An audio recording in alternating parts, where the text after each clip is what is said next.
Wait, that's so funny. Is Brian here? No, I don't think so. I just heard him. Brian?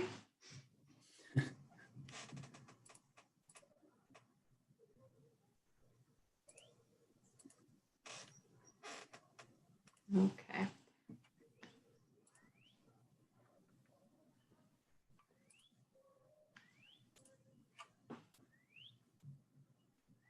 So Jay, I was going to tell you two things. One, I talked to John Riando. He knows I'm sort of just kind of here in the wings until it gets to my agenda item. And Peter DiStefano isn't going to be here tonight. Okay. Peter's wife had their baby. Oh, wow. Oh, nice. And so he said he's trying to adjust to getting no sleep and having a toddler and a crying baby, and he's not going to be here tonight. Yeah. Tough time to be having a baby. Yeah. Right, like nobody can come over and help. Yeah. Exactly. So I haven't seen my daughter and grandchild in 3 months. Sad. We've FaceTime. Well, actually, she's going to come over Sunday, celebrate my birthday. So it'll be the first time we've seen her. But Well, happy birthday. thank you. 4 weeks to retirement. Hey, really? Mm, That's an even bigger deal than a birthday. yeah. That's very cool. So, and I'm going to work part-time for a little while, but I'm excited. I made it. Yeah. Was some doubt there for a while. I feel like when you're like my age and Jay's age, it feels like you'll never, that's a thing that can't ever really exist. Like I got a couple decades before I'm there. So I like to know that people do make it. Yeah.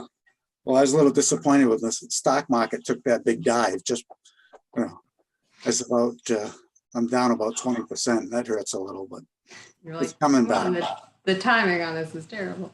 Mm. So, I'm going to hit broadcast if you're ready so that we can see if we have people who are coming in as attendees. I'm wondering if we're going to have planning board members who are coming in as attendees because Steve Goodman called it as a how'd I come in? I came in. He came in as a panelist the way you're okay. supposed to. But just because we're like 10 minutes of, which we usually start seeing people showing up right now. Mm.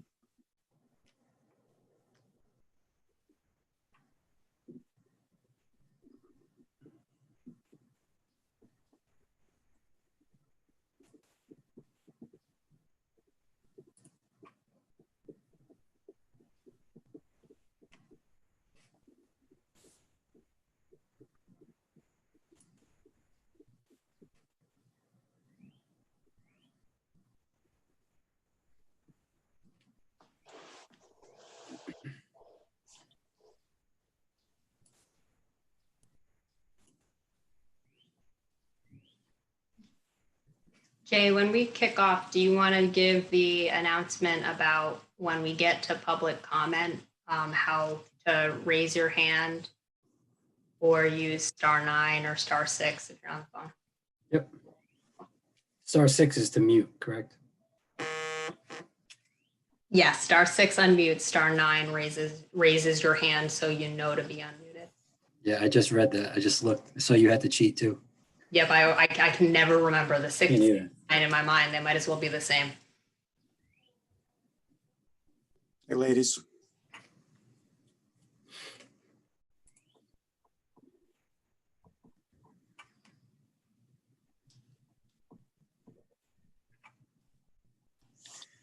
I see Rich joined as an attendee. Should we bring him in as a? Yeah. Just kicked him over.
Can you guys hear the birds outside my window? Yes. Yeah, I was just gonna say, nice background bird noise. Does that come with a screensaver? No. I just had my 13-year-old kid cut the grass, so the birds are excited.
Not my dog. No, that's my dog. Floor and a half away.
Hi, hey, Chris Sands, I see you there. I wanted to let you know, I'm going to turn off your camera until your agenda item gets up so we can just get the board situated, and then we'll turn your camera up when we get to your agenda item. But so if you're wondering why you disappear, that's why, and we'll bring you back.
Okay, these virtual meetings going to continue for a while at this point? This is Amy. Yes, I think they will for many months. I don't have any official, word from Rob, from the manager on on what we're going to do going forward. You know, some towns have financial town meetings coming up. They're going to have to, of course, we have the election, the referendum. You know, at some point, we're going to need to come up with guidelines for getting, you know, a number of people in a room together. But I think it's safe to say we can expect these to continue as long as they are allowed to continue by either the governor's executive order or when the General Assembly comes back into session. We'll have to see what if any, action they take.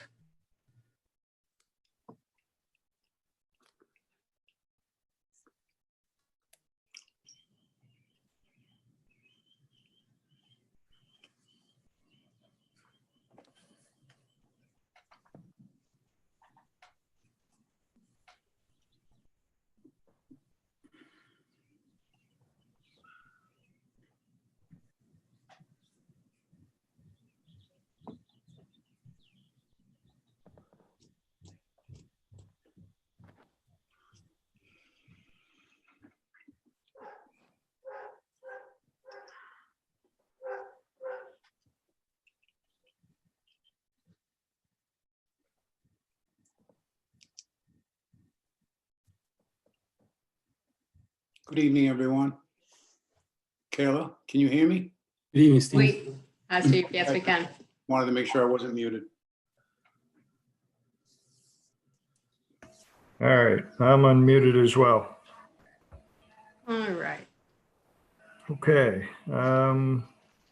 Looks like we have everybody except for Peter. Yeah, so so Peter is not here. The only other person we are still looking for on our end is Brian Wagner. Okay.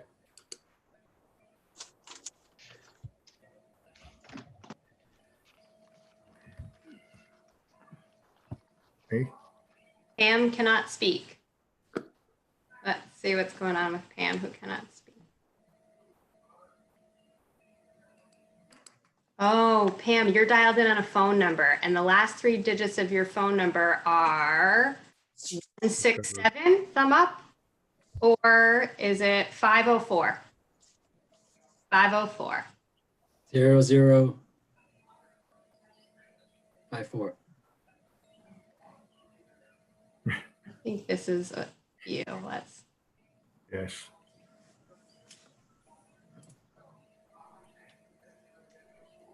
All right, Pam, did that get 8004? Okay, let's find you then. There, Brian's on. Mine's here. Yeah.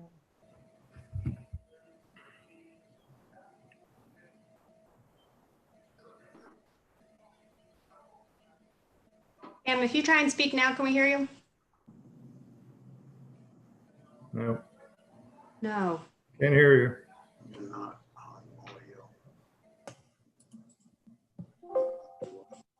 Volume up. Let's see what's going on here. So, Pam, actually, here we go. Have you dialed *6 on your phone? Done. Okay.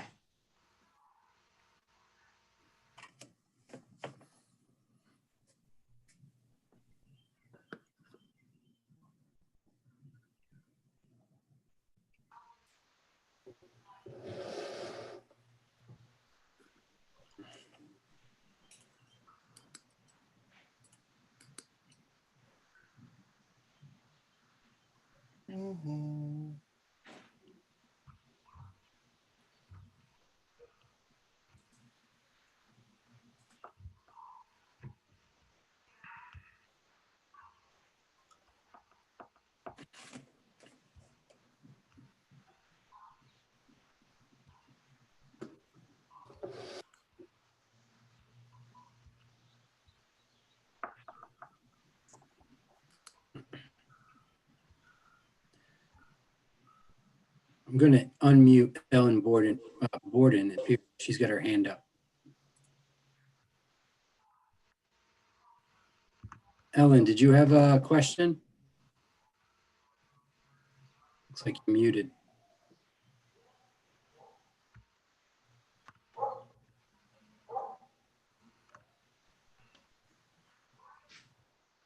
Okay, so I think Pam has left us and is going to try and join again. So if we can give her a minute or so, let's see if we can get sort of everyone present and accounted for.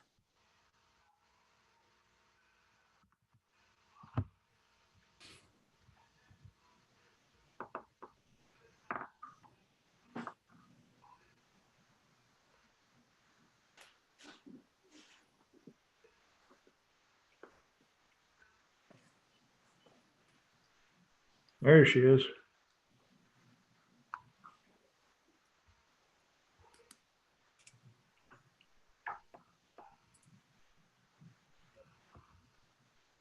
Can you hear me now? There we go. Yes. Hey, Pam. Hi, guys. Very frustrating. Okay, All right, we're good. Brian is on, and I think we should commence. So this is a call to order for the Town of South Kingstown Planning Board meeting, regular session for Thursday, May 28th, 2020 at 7:05 PM. Next item is roll call.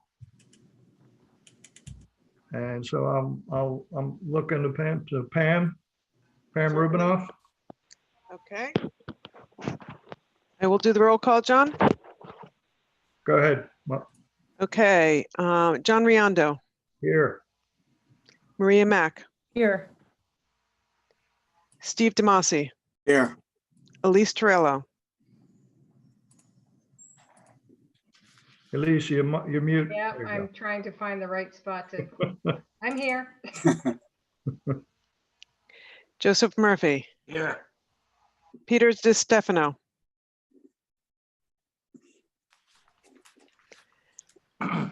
Not here.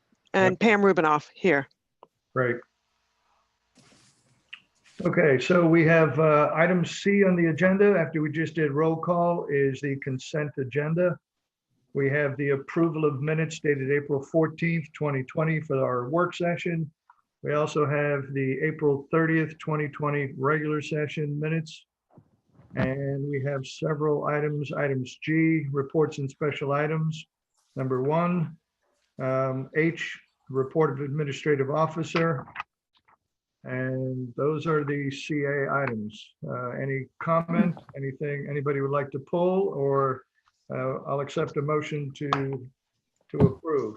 This is Maria. as presented. All right, so we have a Steve as motion made by Steve. We have a second from Maria. Any further comment? All in favor, say aye. Aye. Hi. Okay, passed. Item number E, item E on the agenda, subdivisions and land development projects. Item number 1, public hearing on a major subdivision continued. This is for Curtis Corner Estates. And I just want to highlight, there was a letter in your packet from Town Manager Rob Zarnetsky regarding the sewer feasibility appeal. So is there anybody present for the Curtis Corner Estates?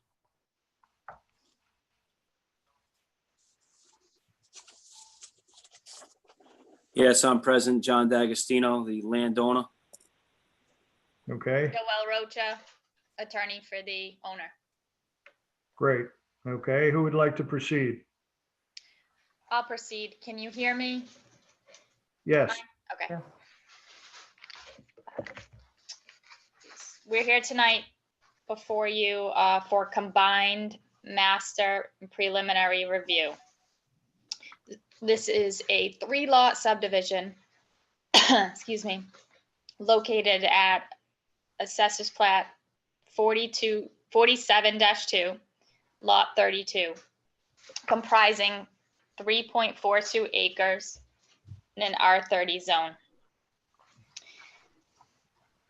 We've proposed 3 lots for a single family house located on each of them.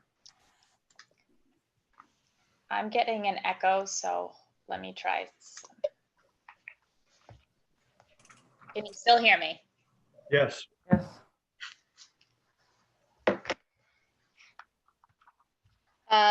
We've utilized with this plan flexible design provisions of the zoning ordinance with respect to frontage. So you'll see that while the lots comply with the dimensional requirements for all the lots, lots 2 and 3 share a driveway. And our project engineer, Josh Rosen, is on, and he will describe that in further detail, but this was done to limit the amount of curb cuts and stay out of the town wetlands setback. The homes will be serviced by public water and private septic systems.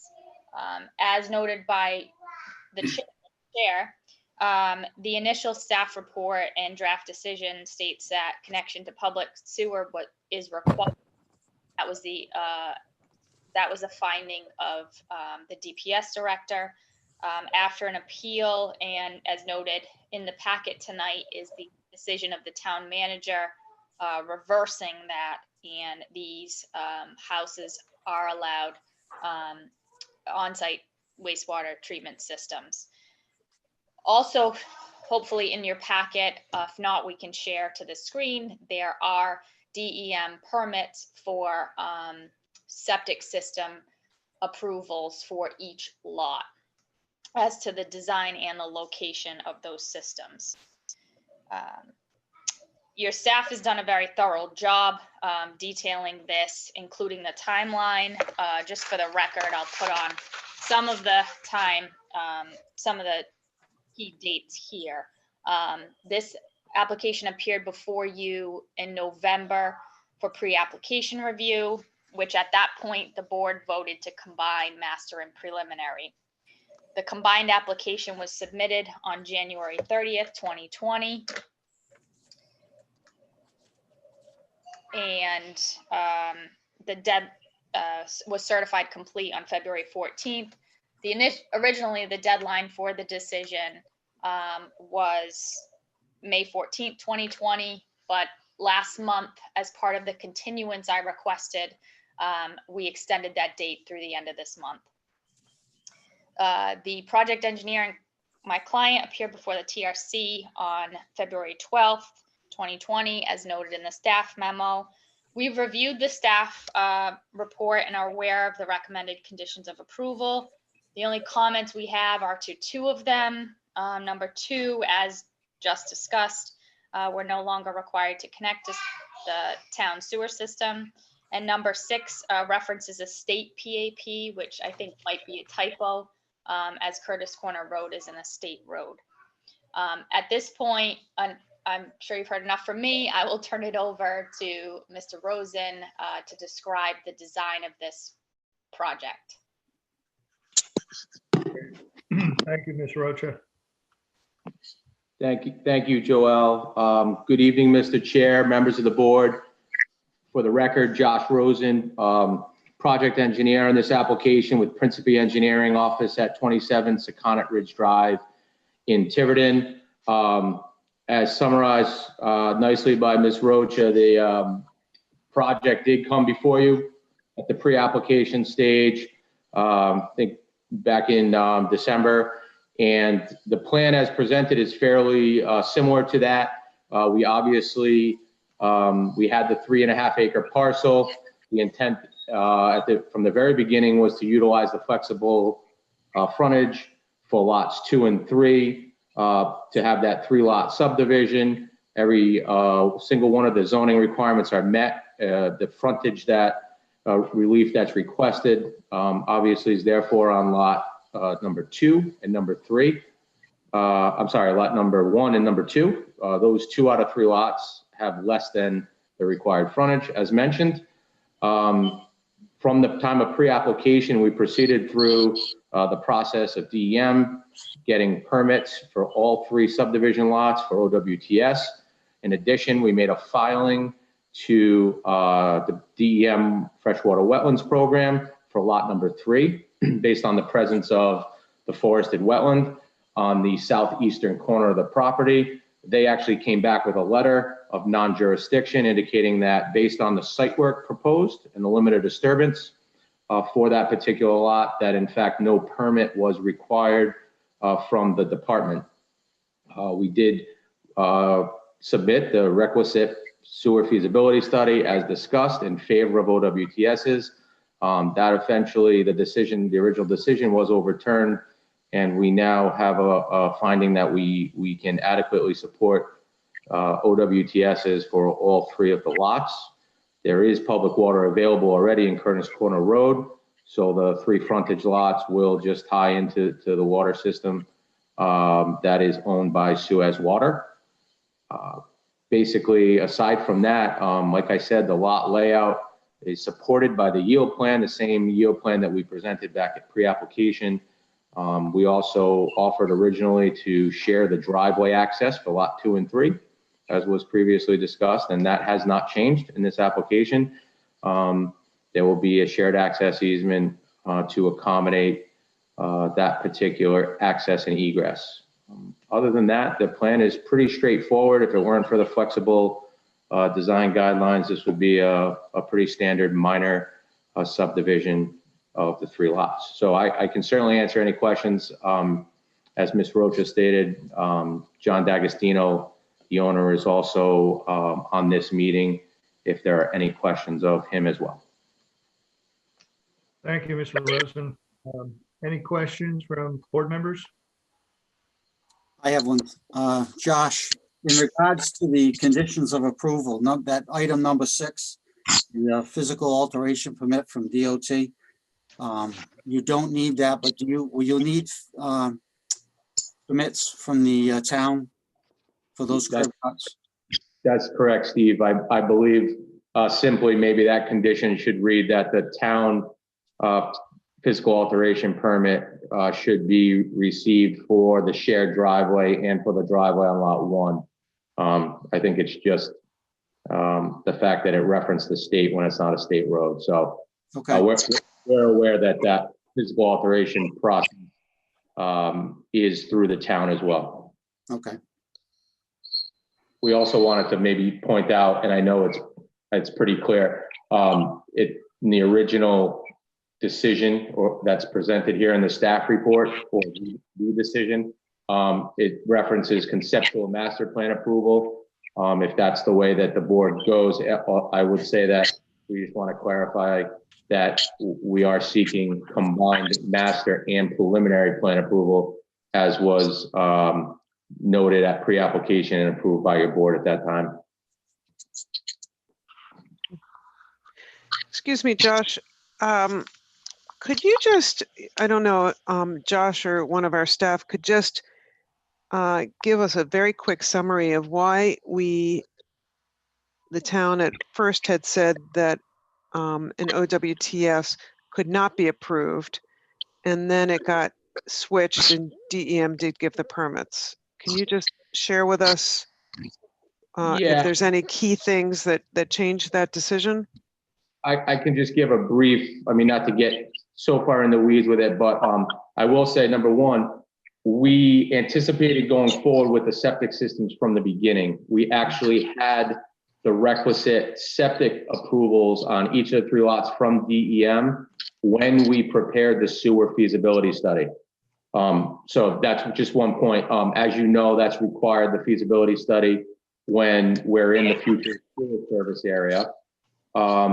We had laid out the 9 criteria. We addressed the 9 criteria from the wastewater ordinance in the feasibility study. We presented the documentation required, and we presented a conclusion that we were moving forward and hoping that the town would support the OWTS designs and systems for the lots. The finding from the director was because of a few of the criteria that he felt swayed in the way of a sewer extension, that this development could only be proposed for the public sewer extension.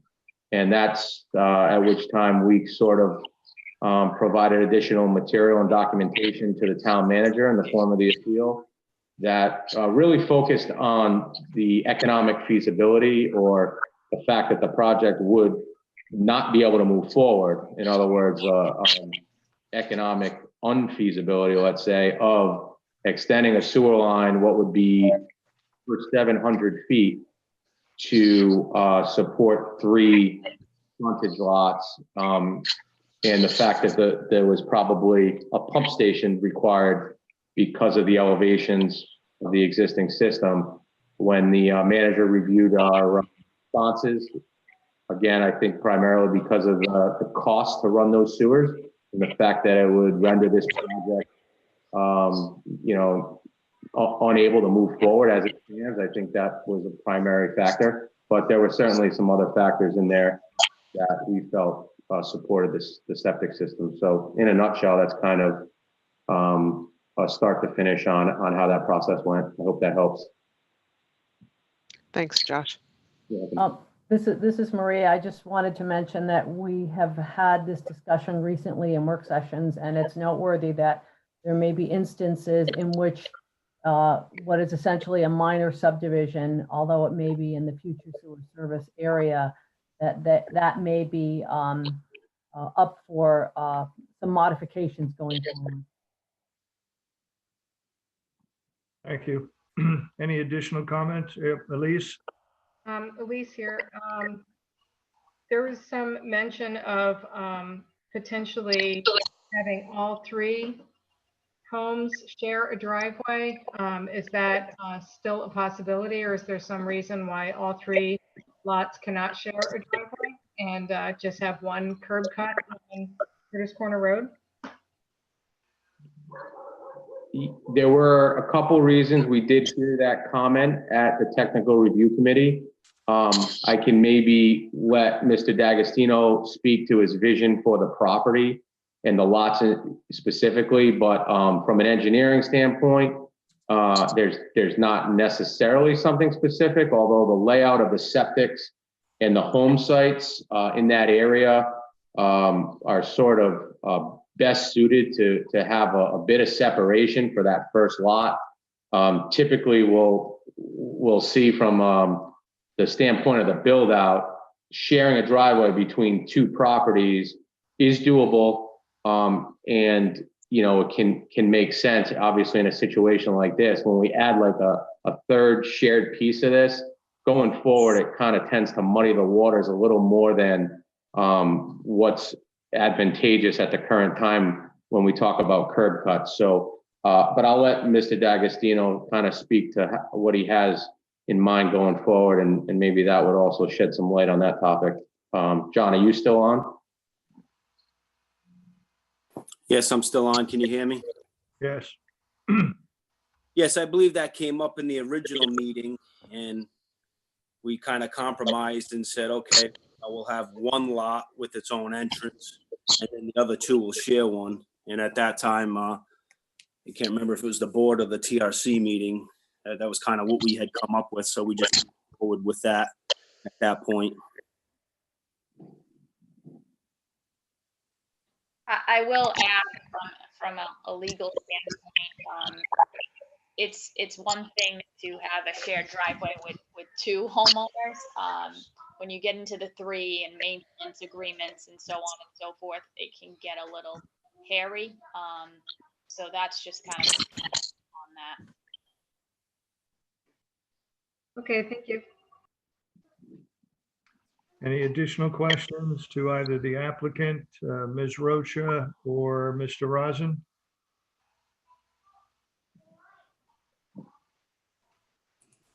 Okay, I have a question for Mr. Rosen.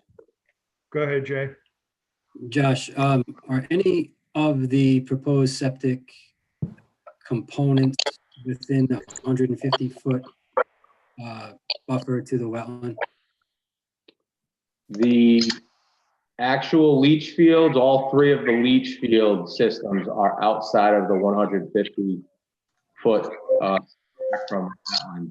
The two septic tank, or the septic tank on lot number 2 and proposed lot number 3 are approximately 125 feet from the respective wetland edges.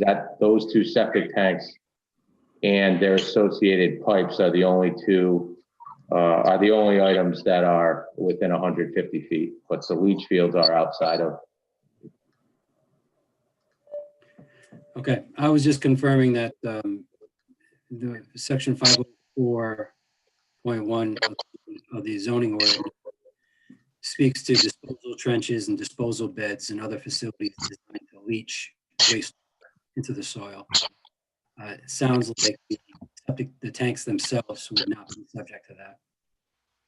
Correct. That's our feeling as well. And based on how that ordinance is read or reads and our past experience in the town. Thank you.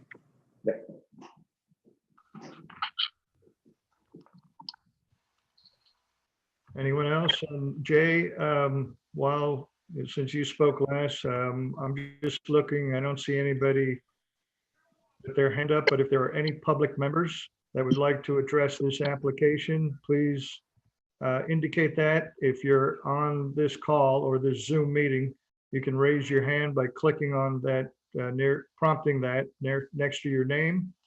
And if you are on the call, you can say as well, and we'll recognize you.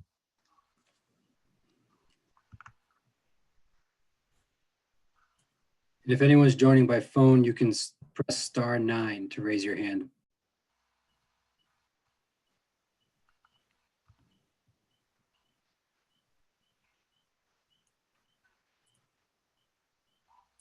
Okay, I'm not seeing any hands up or any comment. Jay, are you? No. Okay. Any additional questions or comments for the applicant and his attorney and engineer? Okay, what is the board's pleasure? This is Maria. I'd like to make a motion to close the public hearing. I'll second that. Okay, Steve. we have a motion from Maria to close the public hearing. We have a second from Steve. Any further comment? Hearing none, could we have a vote? And Pam, could you take the vote, please? Roll call vote.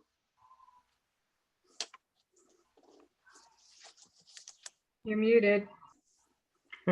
You're muted. John Okay. Riondo, Yes. Aye. Maria Mack, Aye. Steve Demasi, Aye. Elise Torello, Aye. Joseph Murphy, Aye. Pam Rubinoff, aye. Okay, we have a unanimous vote to close the public hearing. Now, unfortunately, Kayla and Jay, I do not have the staff memo on this particular project, so I don't know what the motions are. So I'm a little blind, absent of that document. So I'm going to defer to you, Kayla or Jay, if there are certain motions and if anybody would like to make those motions. I'll make the motion. This is Elise. Okay, go ahead, Elise. The South Kingstown Planning Board hereby grants combined conceptual master plan and preliminary plan approval to Curtis Corner Estates, a 3-lot major subdivision for single-family development located on Curtis Corner Road. John D'Agostino, applicant, J. Thomas Construction, LLC, owner. This approval is based upon plan set entitled Master Preliminary Plan Submission for Curtis Corner Road Estates, Major Subdivision, AP 47-2, Lot 32, Curtis Corner Road in South Kingstown, Rhode Island, sheets 1 through 5, dated January 28, 2020, prepared by Principe Company, Inc., Engineering Division, P.O. Box 298, Tiverton, Rhode Island, 02878. This approval is based on the following findings of fact and conditions of approval. Findings of fact 1 through 12. I'm sorry, 1 through 10. Findings of fact, flexible frontage waiver requested, 11 and 12. And conditions of approval as amended. I guess number 2 has been stricken. Number 6 has been amended to read, instead of Rhode Island Department of Transportation, RIDOT, it will read Town of South Kingstown. Is that correct? Yes. Conditions of approval 1 through 6. This is Maria. I'll second that. Okay. One question. Should we not strike number 2 and just put in that it's OWTS systems? And we had a letter from the town manager regarding the sewer feasibility, or can we just leave that all together? This is Amy. I think Amy, special legal counsel, I think you can just strike that because it's not a condition at this point. They're going to need to have the lot serviced by OWTS. So I don't see a need to modify that. I think you can strike the condition of connection to public sewer required. Okay, so we have a motion from Elise as read. We have a second from Maria. Any further comment? Okay, hearing none. Pam, could you do the roll call vote, please? Certainly. John Riondo, Aye. Maria Mack, Aye. Steve Demasi, Aye. Elise Torello, Aye. Joseph Murphy, Aye. and Pam Rubinoff. Aye. Motion is passed. Thank you. Thank you very much. Thank you Thank you very very much. Okay, Mr. DiAgostino, thank you. Thank you all. Okay, our next agenda item is the conceptual master plan public informational meeting on a major subdivision, flexible design residential project, Northwood subdivision. Is the applicant present? I do have a question for Amy. Amy, do we need a motion to open the public informational meeting? No, there's no need for a motion. It's advertised as a motion, so that's what it begins. Thanks. Okay, Oops, sorry about that. Oops. okay. Hello? Hello? Hello, You on there? Yes, we're looking for Earl. Let's ask you to start. Okay. okay, so I see on the screen that we have Mr. Earl Greco Here and we go. Mr. O'Brien. Hi.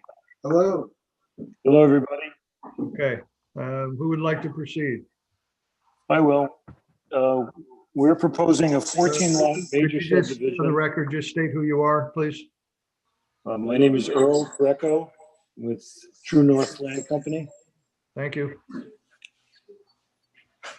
We're proposing a 14 lot major subdivision on 21.42 acres. The current zoning is R30. Our yield plan, which complies with existing zoning, shows 19 lots. We have chosen the FDRP flexible design residential plan, which requires 40% open space and buffers that are not required with the R30 standard development. This concession allows for the developer to comply with R10 zoning on an R30 zone property. Although this would permit to reduce the lot size to 10,000 square feet, we are proposing 14 lots that are 2.5 to 3 times that size, close to the 30,000 square feet, as we feel this is more compatible with the neighborhood and the open space adds to the quality and aesthetic of the development. We have made changes to the original plan based on feedback from the board, the neighbors, and Public Works. First off, we have moved the proposed entrance from the northeast corner, which abuts Henry Caseway open field, to a location south of the cemetery. Although our traffic study showed the entrance next to the Henry Case open field did meet the standard requirement with a posted 25-mile-an-hour speed limit, we were encouraged by the town engineers to explore a new location as the realistic speed is closer to 35 to 38 miles per hour. So the new location has a greater line of sight. That would be kind of south of the cemetery, if Jay wants to point that out. We're asking for relief on the special requirement that only applies to a flex design that requires a 100-foot setback from the main road.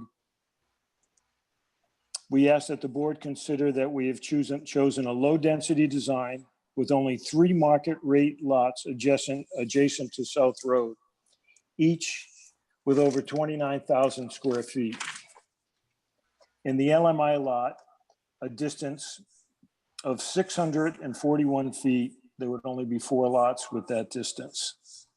We have hired a landscape architect, Kurt Van Dexter, to advise us and identify existing vegetation. He has recommended specific infill plantings with the objective of creating a long-term healthy visual buffer.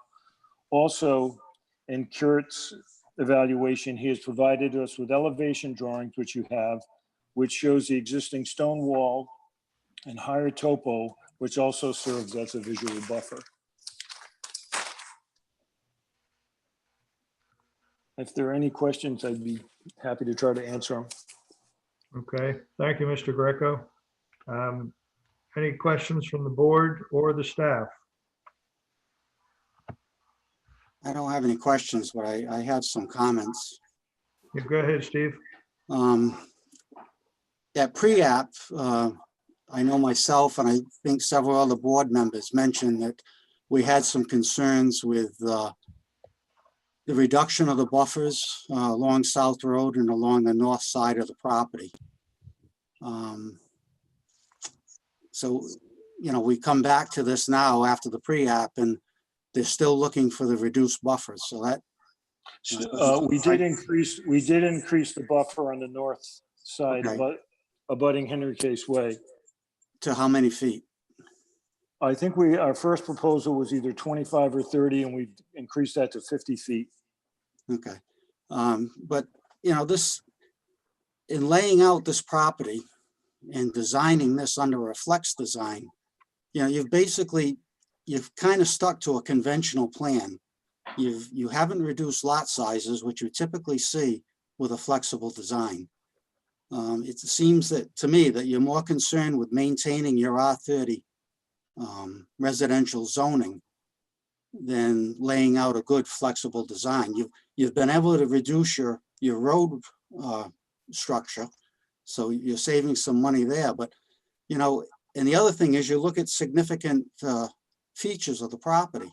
Well, I think one of the most significant features of this property is the adjoining pasture that's preserved land that this property abuts. And it bothers me that we have, you know, 6 house lots or 7 house lots overlooking that vista. And I mean, that's, you know, everybody that drives on South Road enjoys that view. And I think we need to keep the 100-foot buffer along South Road. While you have woodlands there, there's very little undergrowth there. It's mostly mature trees, and most of the undergrowth is dead branches. And when that's cleared out, you're going to look straight into that development. And so the view shed, the light, you know, from that, it's going to destroy that picturesque pasture. And I think along that pasture, you need 100 feet. I don't necessarily think at this point, if you're going to do 3/4 of an acre lot, that you really need to have a garden area for the compound, because with that size lots, people would be able to do gardens on their own property. We also mentioned that you didn't include any of the low and moderate income within the development. It looks like the lot along South Road, you don't have connected to that to your driveway road, do you? It looks like you're still looking for a curb cut on South Road. No, we are connecting from that road. That is Okay. inclusionary at this point. Okay. But it just seems to me that you've got a conventional lot here, design, and you really haven't fully embraced you're looking for flexible design to get some of the waivers and reduced roads that you have to construct, but it doesn't really adapt what that flexible design manual lays out.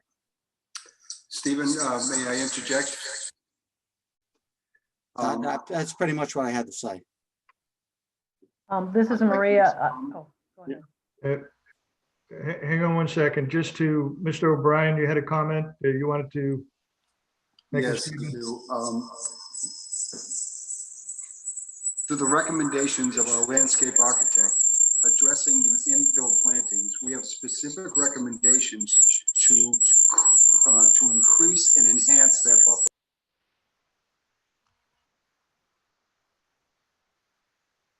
Michael, you muted yourself. Yeah, Mr. O'Brien, we can't hear you. I'm sorry. Can you hear me now? Yes. Thank you. Going back to the buffers, we have specific recommendations from the landscape architect for the infill plantings that will address your concerns, Stephen, regarding, the brittle branches at the bottom of those Norway spruces. And we actually plan to do sort of a staggered planting of native species so that it really does fill in a good buffer along South Road there. As you get closer to the entrance, you mentioned the vistas of the pasture. Well, the first curve of that road is a leading edge down into that pasture where we propose these community gardens. And that vista would be maintained as well. So in addressing your concern, we are trying to, enjoy that view shed as the residents of South Kingstown enjoy it along South Road as it stands. In fact, we're trying to enhance it. Maria, you had a comment? Yes, I would agree with everything that Steve said.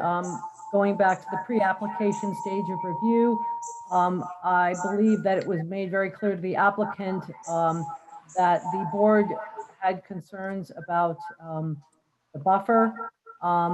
If you are doing an FDRP, it really must be, it must conform to the requirements because you're getting the benefits of that type of a project. And so you need to comply with conditions. Also, the affordable units are not integrated at all into the site, which is a requirement within our ordinance. Jay or Kayla, Maria raises a good point relative to the FDRP and the requirements in that section, that ordinance. Can you speak to that and also to the, and in particular also to the road, how the road is being requested to be shrunk, which gives them more ability to plan the entire parcel. Any thoughts or comments relative to that? This is Jay. In regards to the road, Rich and I were having a discussion on this earlier today, and I think I don't believe they're asking for a waiver specifically for the reduced roadway width, and that is something that will probably need to be addressed later at preliminary. Rich can probably speak to that a little bit more than I can. And also, Kayla is also more familiar with the FDRP, the regulations that Maria had brought up. Well, the reason that I mentioned that, folks, is that on page 4 of 9, the waiver from the required 24-foot pavement width to a width of 20 foot. And so Mr. Greco and Mr. O'Brien, does the 20-foot request that or the 20-foot right of way or pavement, does that include a Cape Cod berm? So in essence, it's an 18-foot travel lane and 2 1-foot Cape Cod berms on either side, or is the Cape Cod berm in addition to the 20-foot?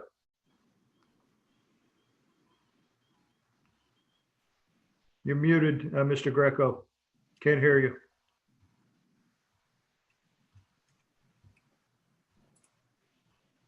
Hello? Okay, better. Go ahead. Yeah, the right of way would be 35 feet. The paved area would be 20 feet. So anything additional to that would be in the right of way. Drainage. Any kind of drainage or swale or Cape Cod berm that would be required would be beyond the 20 feet. Okay, so from a pavement perspective, Be 20 feet. you're going to have 22 feet of pavement, a 1-foot Cape Cod berm on either side, 20-foot travel lane.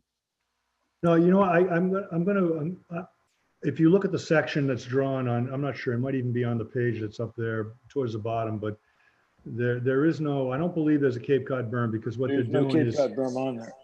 they're pitching the water on either side. So the pavement width is proposed at 20 feet with no berm. Okay.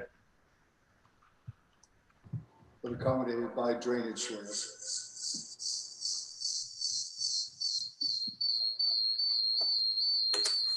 you know, I'd like to kind of add a little bit more. I don't, if you don't mind, if I just chat about it a little bit, but Yeah.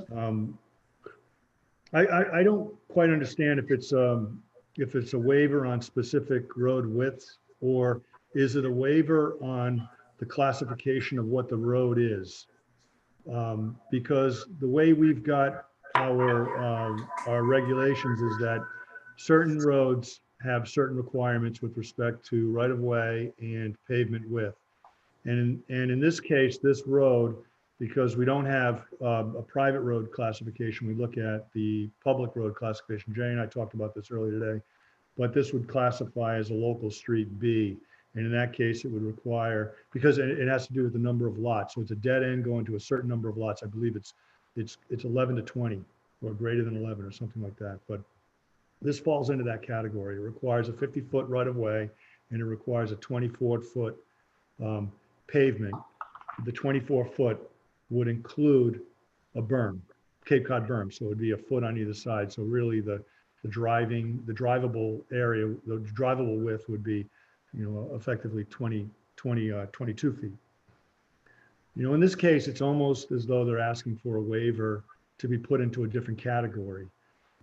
But there is no category for a 35-foot right of way. And I believe that we talked about that 35 feet and how we were going to want to see a minimum of 40, because we have nothing, we have nothing in the regs that allows even for 35 feet. In fact, 40 is only allowed in one category, and that would be local street C.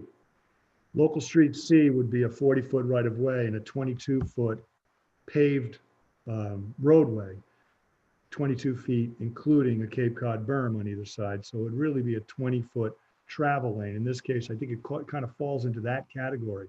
Now, normally a local street C would address a certain number of lots, and I believe it's 5 to 11.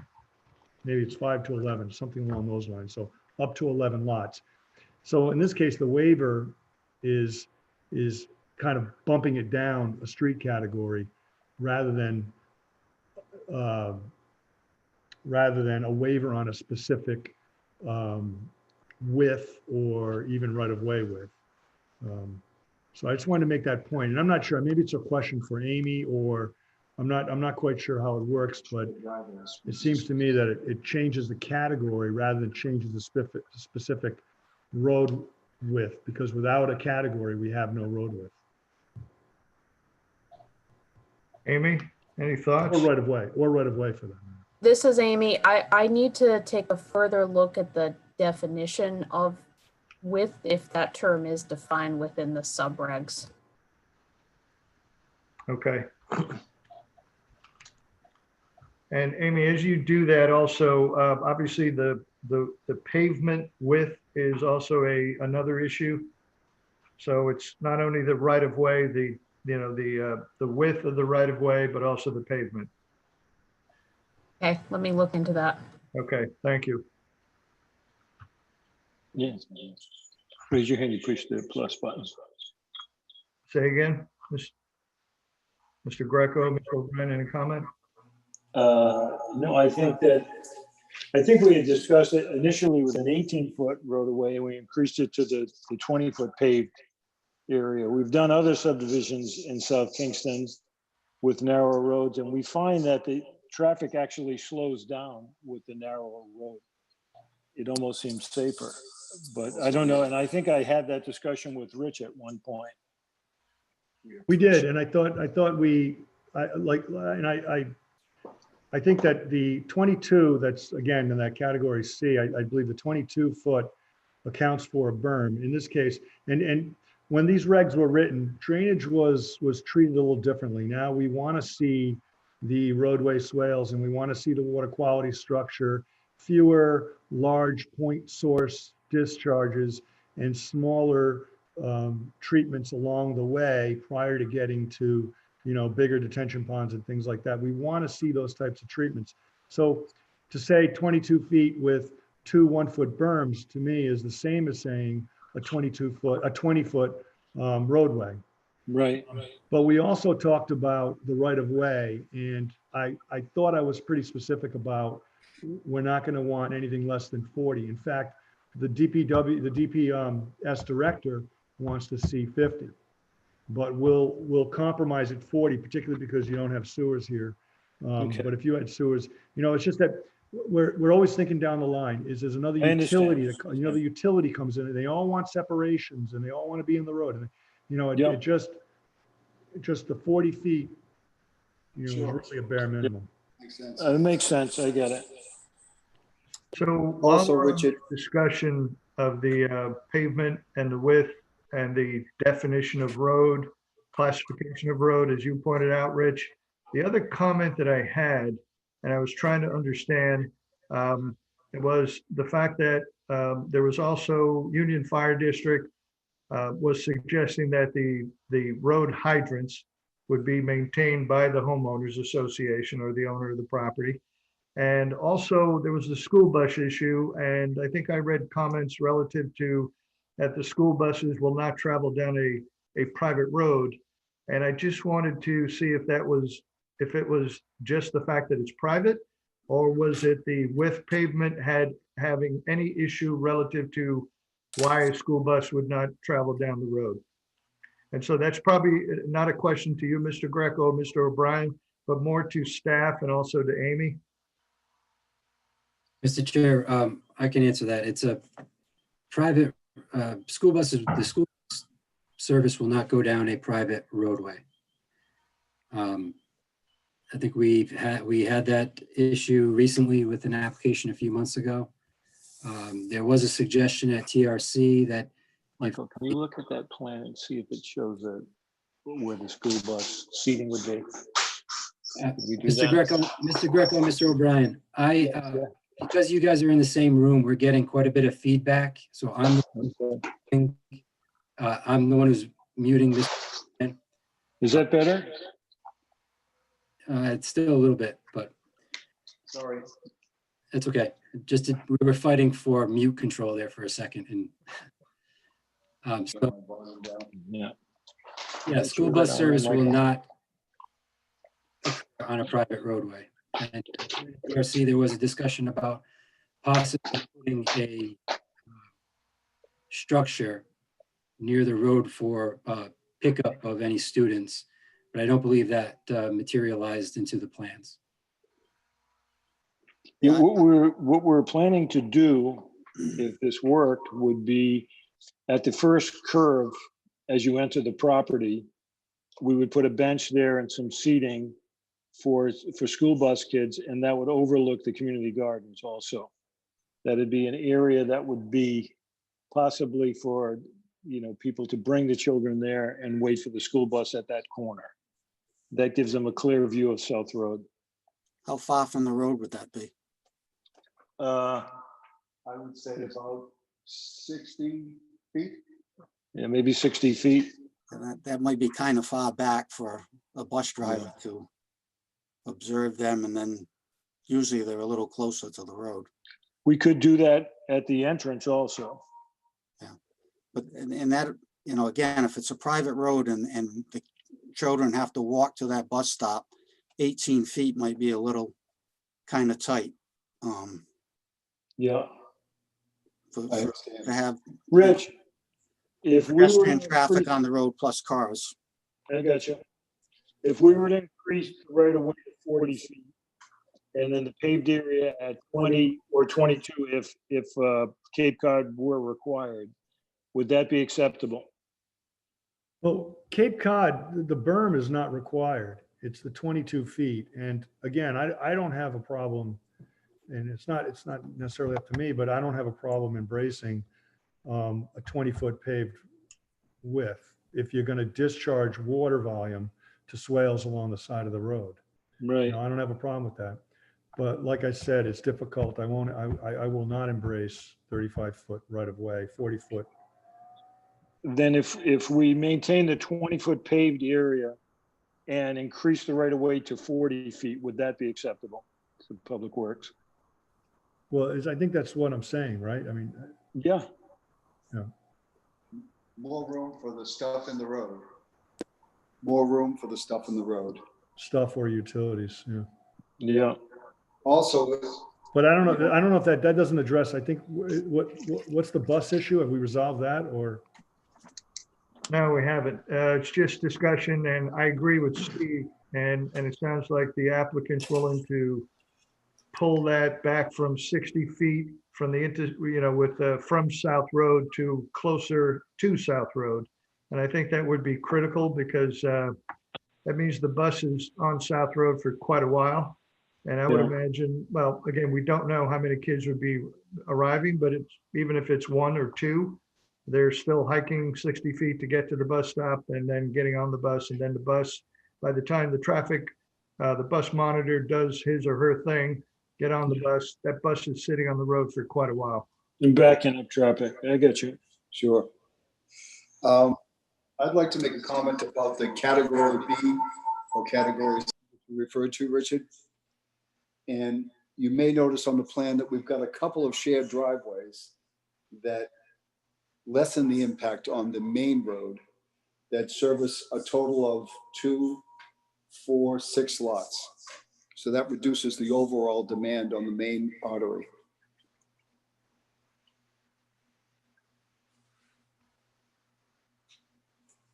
Okay, well, I mean, it's not written that way. I mean, I think it's written by number of lots, not necessarily by the number of access.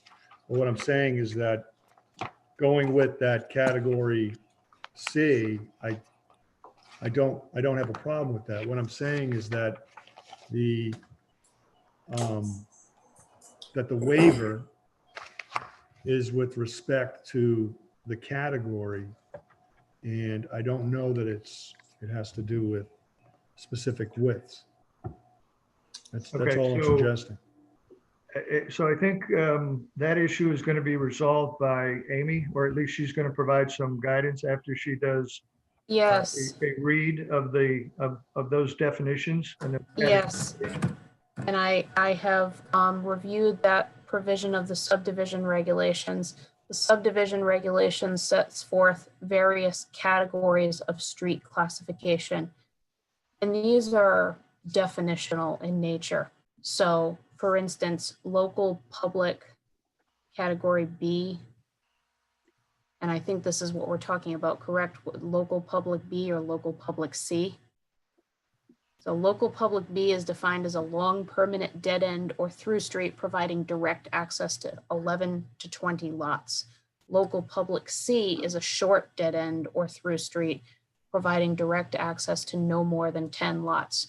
So there is no ability to get a waiver from the classification itself. Any waivers would be with respect to the requirements that apply to each category of street. I see. Okay, so Amy, in your definition and classification, as you just have read, local public B, which this would qualify 11 to 20 lots, does it mention pavement width? So that is set forth in a table. And so for pavement width, it's indicated 24 feet. There is a asterisk on that, and the asterisk indicates that that figure includes bituminous curb. Okay, and does it mention the width of the right of way?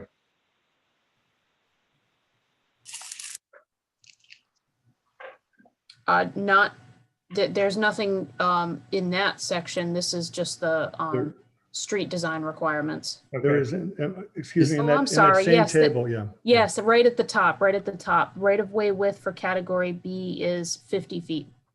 Wow, okay. Is that for a public or private road? That's for a public road. And is there a category for a private road? Private roads are defined, I think are, go ahead, Jay. This is Jay. The provision for private roads are outlined in the regs as only applicable to residential compounds and minor subdivisions.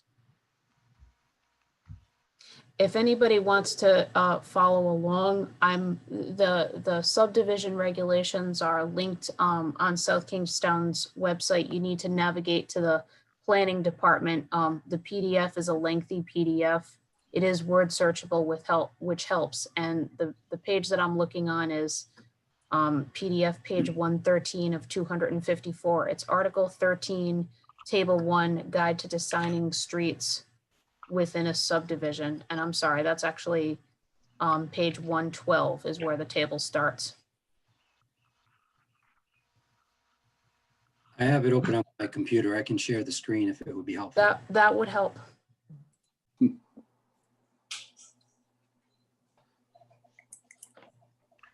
Okay.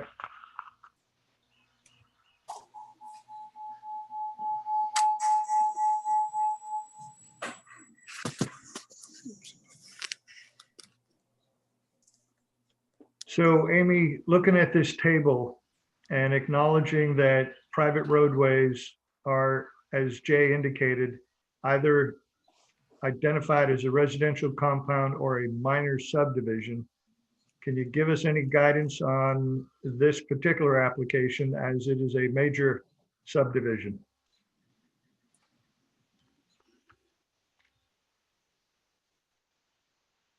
Well, the zoning ordinance indicates that streets within an FDRP may be publicly or privately owned and maintained. Now that's in the zoning ordinance. I need to look further into the applicable provisions of the subdivision regulations. Okay.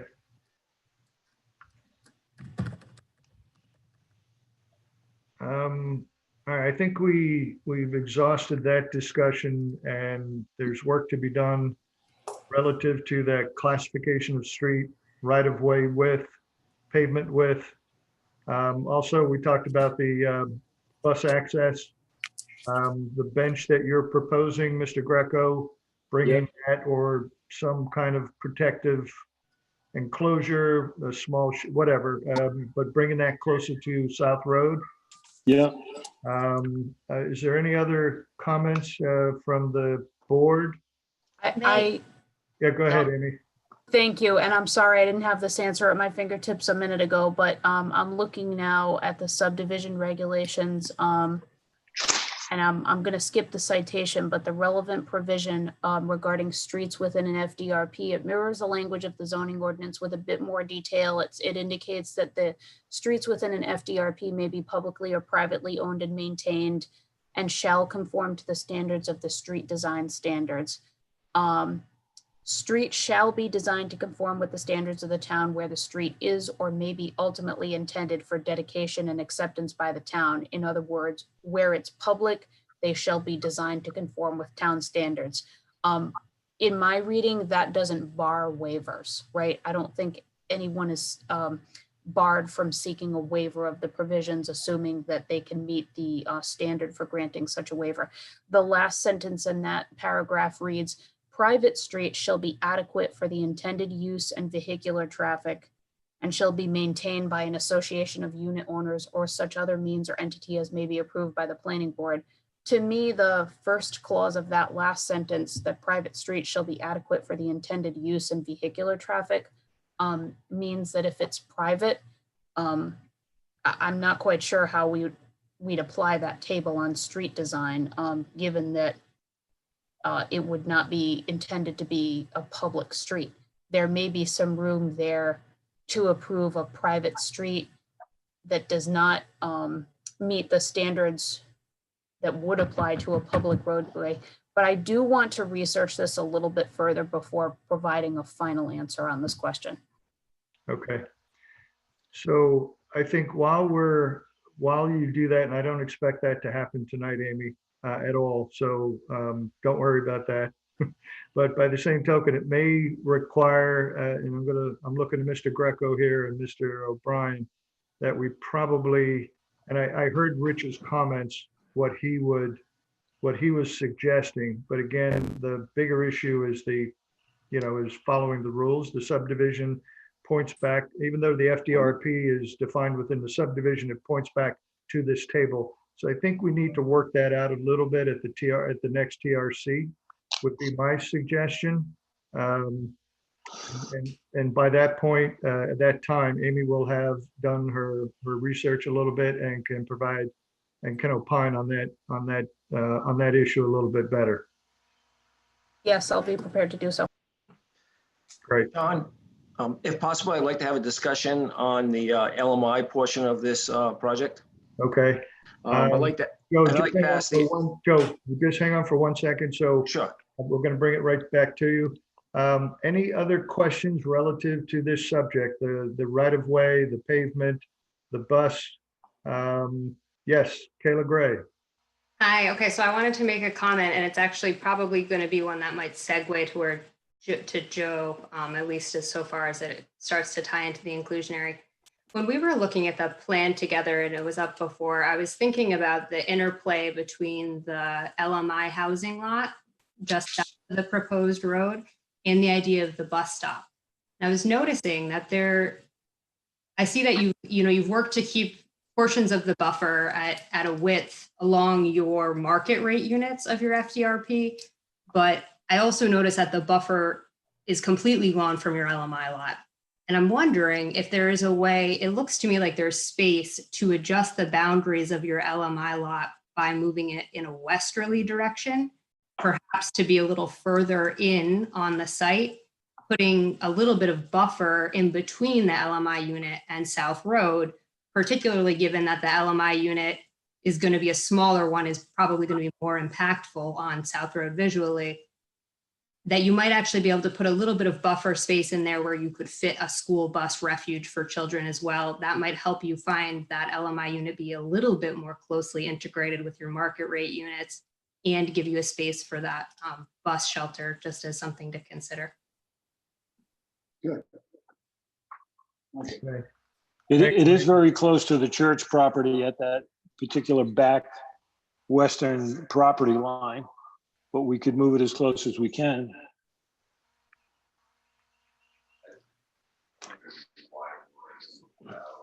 Yeah, we could make it wider and shallower, reducing the lot 3 then. But in reducing lot 3, what happens then is we're meeting our radius. We've conformed to all the proper radiuses for the road design. And if we look at that tangent between the two radiuses on the first and second curve, I think we have about a 21-foot tangent there. We might have some room to move that entrance a bit to the north and then widen the LMI lot and then create a bus stop at the entrance, if that's what you're thinking. Yeah, Earl, I do see that. I actually think it's just the resolution of looking at it on my very small laptop screen. I do see the way the property line with the church sort of lags there and might cause an issue. I honestly wasn't seeing that very closely before. So I see that way. I think potentially I would basically say, think about if there is a way to have your bus refuge for children also help provide a little bit more of a buffer, because you drop the buffer completely for the LMI lot. Yeah. So think of a way to increase the buffer at the LMI. Is your suggestion, Kayla? Actually, my suggestion is think of a way to provide a buffer at the LMI lot that might also be able to work as a school bus refuge. Thank you. Great. Kayla, thank you very much. So Joe, thank you for your patience. Joe Murphy, can we go to your point? You wanted to discuss. So I was hoping you can give us a little summary of their approach to the LMI. And what I'm hoping that you could cover, one is obviously the location, which you started hitting on, and how that is or isn't integrated with the subdivision. The other is what they look like. One of the findings of the board is that we have to find that it is compatible in both size and nature. So I'm interested in the square footage versus square footage of the market rates, parents versus the appearance of the market rates. Terms of the deed restriction, I assume you're going with the 100%. Well, whether you are planning on developing that yourself or another party is going to develop it. And if another party is developing it, the phasing. And then lastly, whether they will be subject to any HOA fees, and if so, how that impacts the potential sale price. We've had numerous meetings with Narragansett Affordable Housing, and our intention is to convey that lot, the lot that you're looking at. I can't see it on my screen, but I believe it's 15 maybe. Lot 15 will be conveyed to Narragansett Affordable Housing. And we've worked with them, we've worked with the state, and they had recommended them also. They've been great to work with. And then also on the lot that we're conveying to Curtis Corner Church, they've agreed to work with Narragansett Affordable Housing on lot 16. So with that said, again, there's findings, I guess, and I'm probably gonna need some help from Amy on this as well. There's findings that the board has to make as far as compatibility, and I'm wondering how that works when you convey that property to someone else, and somebody else now has control over the development of that, or whether your sale or transfer to them will include provisions for how big it has to be, what it has to look like, when they're gonna have to build it, all that type of stuff. We have discussed design approval with them, because obviously now, I mean, our previous design, the affordable house had its own separate entrance on South Road. And the board didn't like that because it wasn't inclusionary.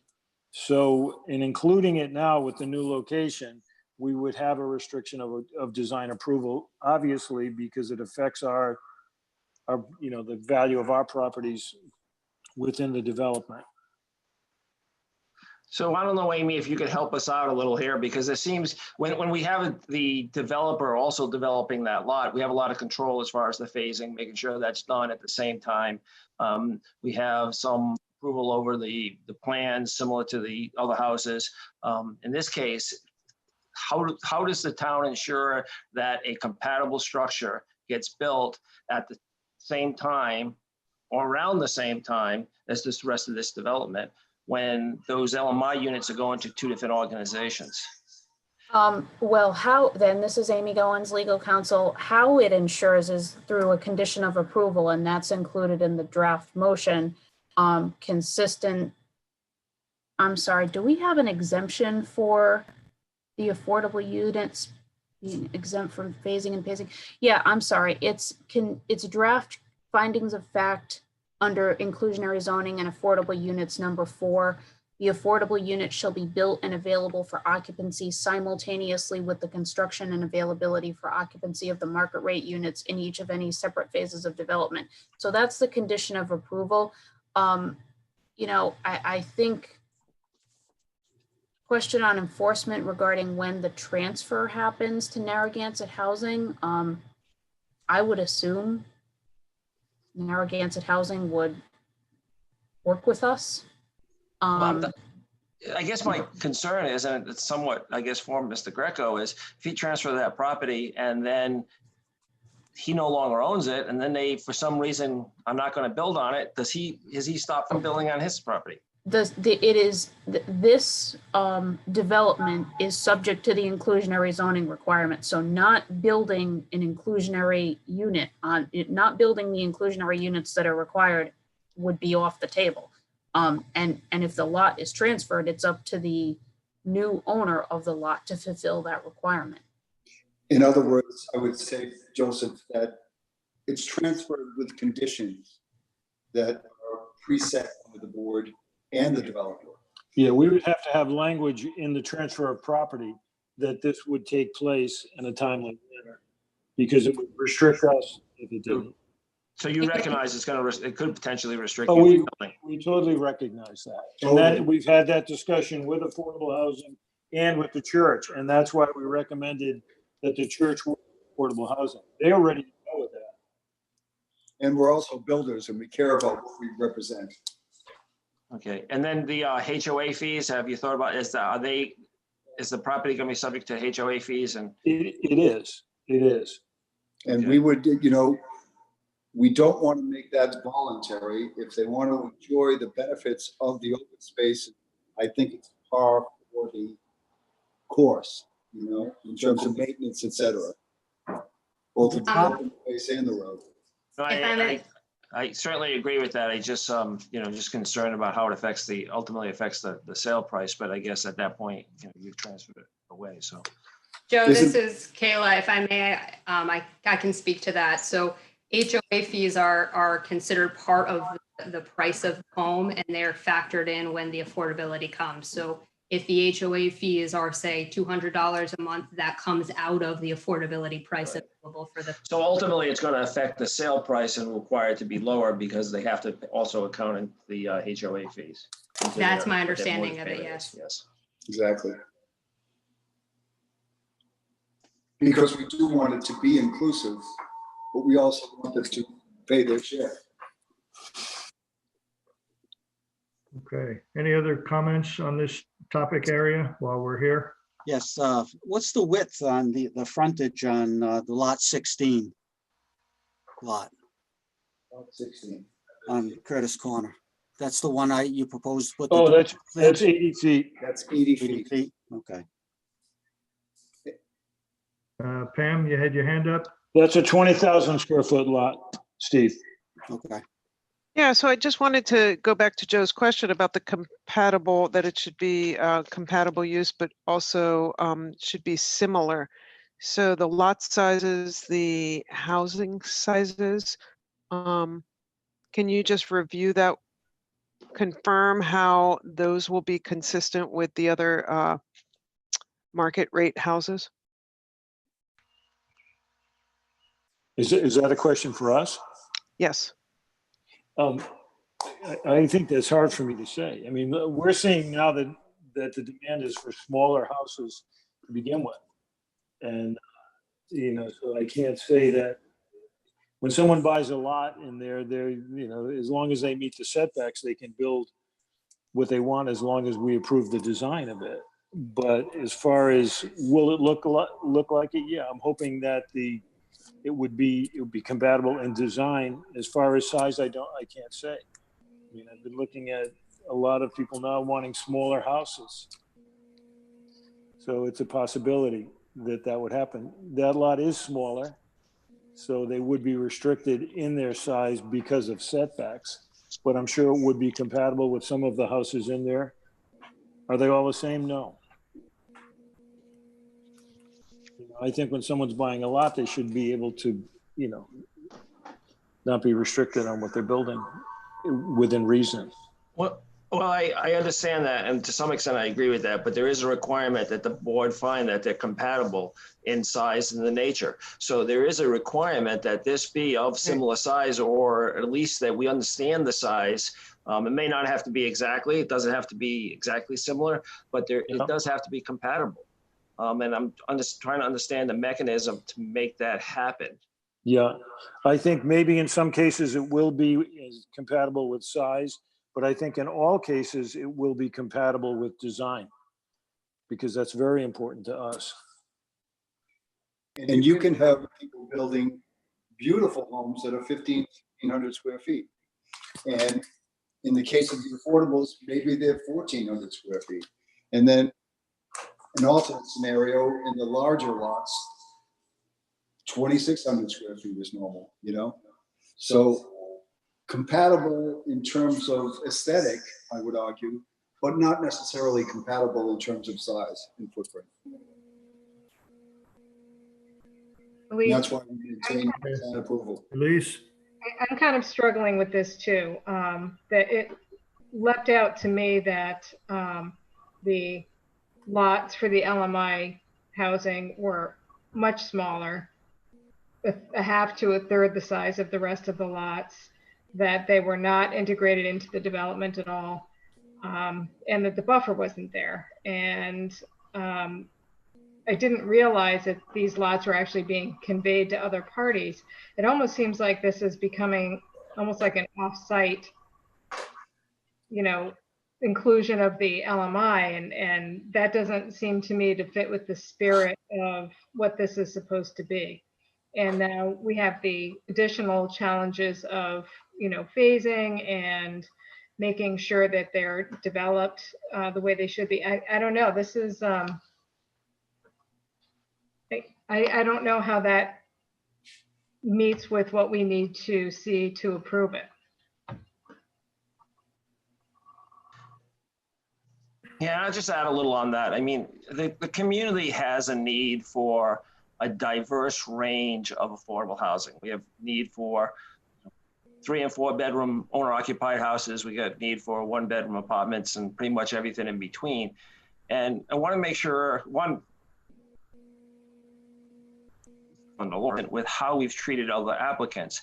And typically how we can try to get that diverse need is that we've been consistent in the past anyways of requiring that those LMI units be similar in nature, whether it be single family or rentals, but that be somewhat of the same proration as the market rate units. If we don't ensure that consistency, what will happen is we'll end up with all the LMI units proposed as small 1 bedrooms and all the market rates being 4 bedroom houses. So that's to get that diversity that the community needs. We have been consistent in having those LMI units look like market rate units. And Joe, just to add to that, I believe I read that lot 16 is going to be a duplex, and that's the only duplex that's in the entire development. Correct. That's what's proposed, you're right. That's a lot that will be conveyed to Curtis Corner. So access from that won't be from the main road. So again, so it's not compatible. It's almost like Elise is saying, it's almost like it's off site. So it's not part of it. So it doesn't look like, and so it almost doesn't matter that it doesn't look like it. But then does that really fulfill the spirit of what we are trying to convey within the inclusionary zoning? Are off-site LMIs acceptable in a development like this? This is Maria. I just wanted to sort of answer your question and build upon what Elise said. It is kind of like you're doing an off-site or off-site units. And if that's the case, then they should truly be done off-site without taking away any of the land that's within the original project, which would allow, of course, for greater flexibility. I think that's completely unfair. That's. Yeah, this. Is that a requirement that it would have to be off-site?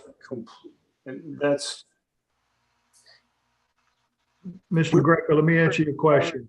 So We've owned this property for 3 there is years. no specific regulation where the off-site has to be really off-site. I understand what Maria is saying, but it's a very fine line. And so I understand also what some of the members are saying. It's not germane, it's not consistent with the development, but in my view, it's abutting clearly. But it is being treated as an off-site lot. And again, I personally don't have a problem with that in light of the fact that, it is meeting the requirement, and we don't have a definition for how far does off-site have to be, or how near does off-site have to be. This is Amy. I have to jump in because it's pretty simple. On-site means within the development and off-site means not within the development. If we're talking about off-site here, that's a separate category. There's going to be separate considerations. If that's on the table, I think this is not at the place where I personally thought it was as far as having a draft motion teed up for tonight. But it's on site if it's included within the development plan. Could I say something? Yeah, go ahead, Mr. Greco. I mean, we're 3 years into this project, and our initial meeting on this with our design, when we brought it to planning, we always had this duplex lot exactly where it's located and planned on transferring this to the church, which was encouraged, and we were told that was totally acceptable, exactly where it is in that shape and form. This has been 3 years into this, and they said that absolutely, church is a nonprofit organization. And then we encouraged meetings. We had meetings with Narragansett Affordable Housing and the church. They liked the location. They felt fine about it. They're willing to work with Narragansett Affordable Housing. We tried to address a need for affordable housing. The church was thrilled to get that because they, within their community, they felt they had access to that also. To change that design now, I feel is unfair to us. Yeah, understandable. We're So 3 years into this, and this has been our, we had, before this plan was even drawn, we had this meeting and we said, this is perfectly fine to do this. The other lot, we were told before on lot 15 that they felt that because of the other entrance and having a separate entrance on South Road, it wasn't including. That lot was always a 10,000 foot lot, a little bit bigger than 10,000 foot lot. The size wasn't brought up. The fact that it wasn't accessed by the road. So us changing the entrance and giving it access from the same road, we felt was making it more inclusionary. The Narragansett Affordable Housing is very positive about that lot. They like it. They love the location. I mean, that lot has a lot of charm in itself. Yeah, maybe it is smaller than the other lots, which it is. And the house we will have design approval on the house. It may be one of the smaller houses in there. It may not be. I'm seeing a lot of, right now, empty nesters that are looking for 1,700 square foot houses and trying to sell 3,000 foot houses. So I can't tell you in size if it's compatible, but I can tell you we will have design approval as we do with every lot that we sell. So let me just go to Jay and to Kayla. In looking at the application and deeming it ready for the board, how did, and maybe lot 16 was overlooked, but in your mind, were you considering it as part of the development or offsite? Absolutely. Sorry, Jay, this is Kayla. I'm going to jump in here because I think I have had sort of longer of these conversations backward with the development team on this. Absolutely, it is looked at as being part of this site. Whether or not it's built and owned at the end of the day by the developers of this subdivision or the church is sort of a separate matter altogether. Very often in our subdivisions, or I shouldn't say very often, but in our subdivisions in town, we see in other places, sometimes those affordable units are sold to someone else. I mean, ultimately, they're often sold to the end buyer, whoever that is. In this case, if they're being developed with someone else, we just ask that they need to be developed at the same pacing and phasing as the market rate units to comply with our ordinance has been our feeling. We have not, at the staff level, had any concerns about the desire to have the church use that to provide affordable housing affiliated with their development, largely because it's located near the church. And it seems like a very reasonable place that if there's an interest, that seemed perfectly fine. Mr. Greco, I just want to acknowledge that I believe is the conversation we have been having for 3 years on it, is that it's completely okay to work with the church. Staff never has the ability to tell you that this is an integrated thing. Those are findings the planning board must make. And so when we get into the lot size and the findings about how integrated the lots for the LMI units are or potentially are not, whether or not you were advised of a concern about that, that's not the staff's concern to place above the planning board. So regardless of whether or not I found that to be a concern at a certain period in time, if the board finds it to be a concern, that is ultimately who your conversation is with tonight. Okay. Hey, John. Yeah, go ahead, Joe. And I just want to tone down, I guess, my past comments to some extent.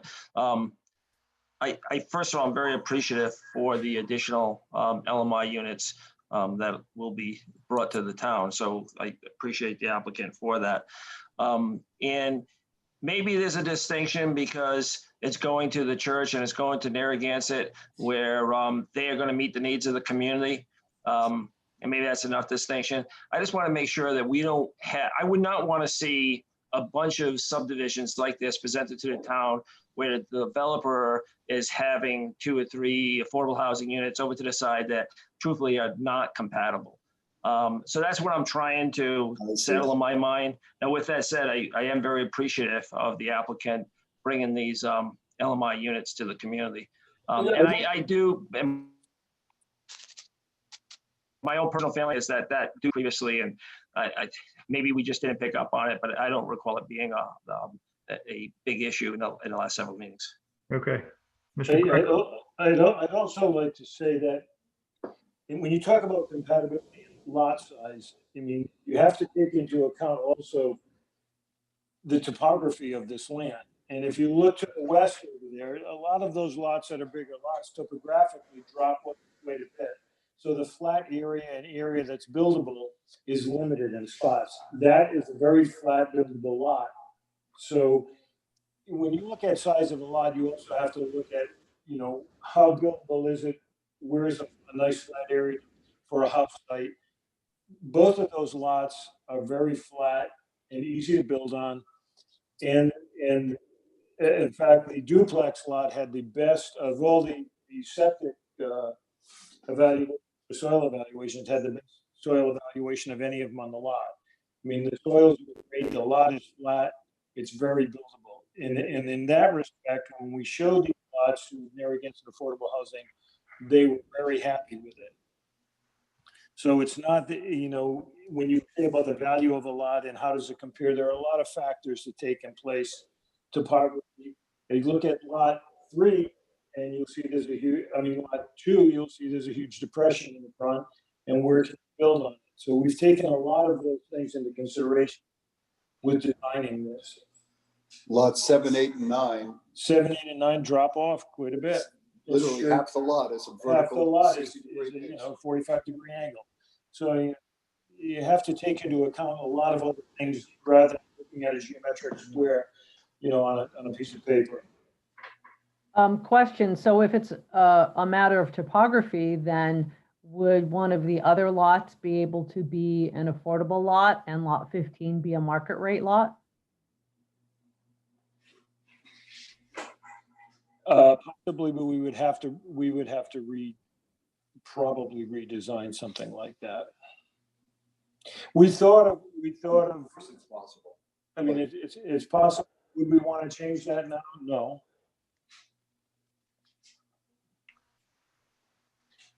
Okay, so I think what I'm hearing from board members, 2 issues. One, and I think we're less hung up on the ownership issue.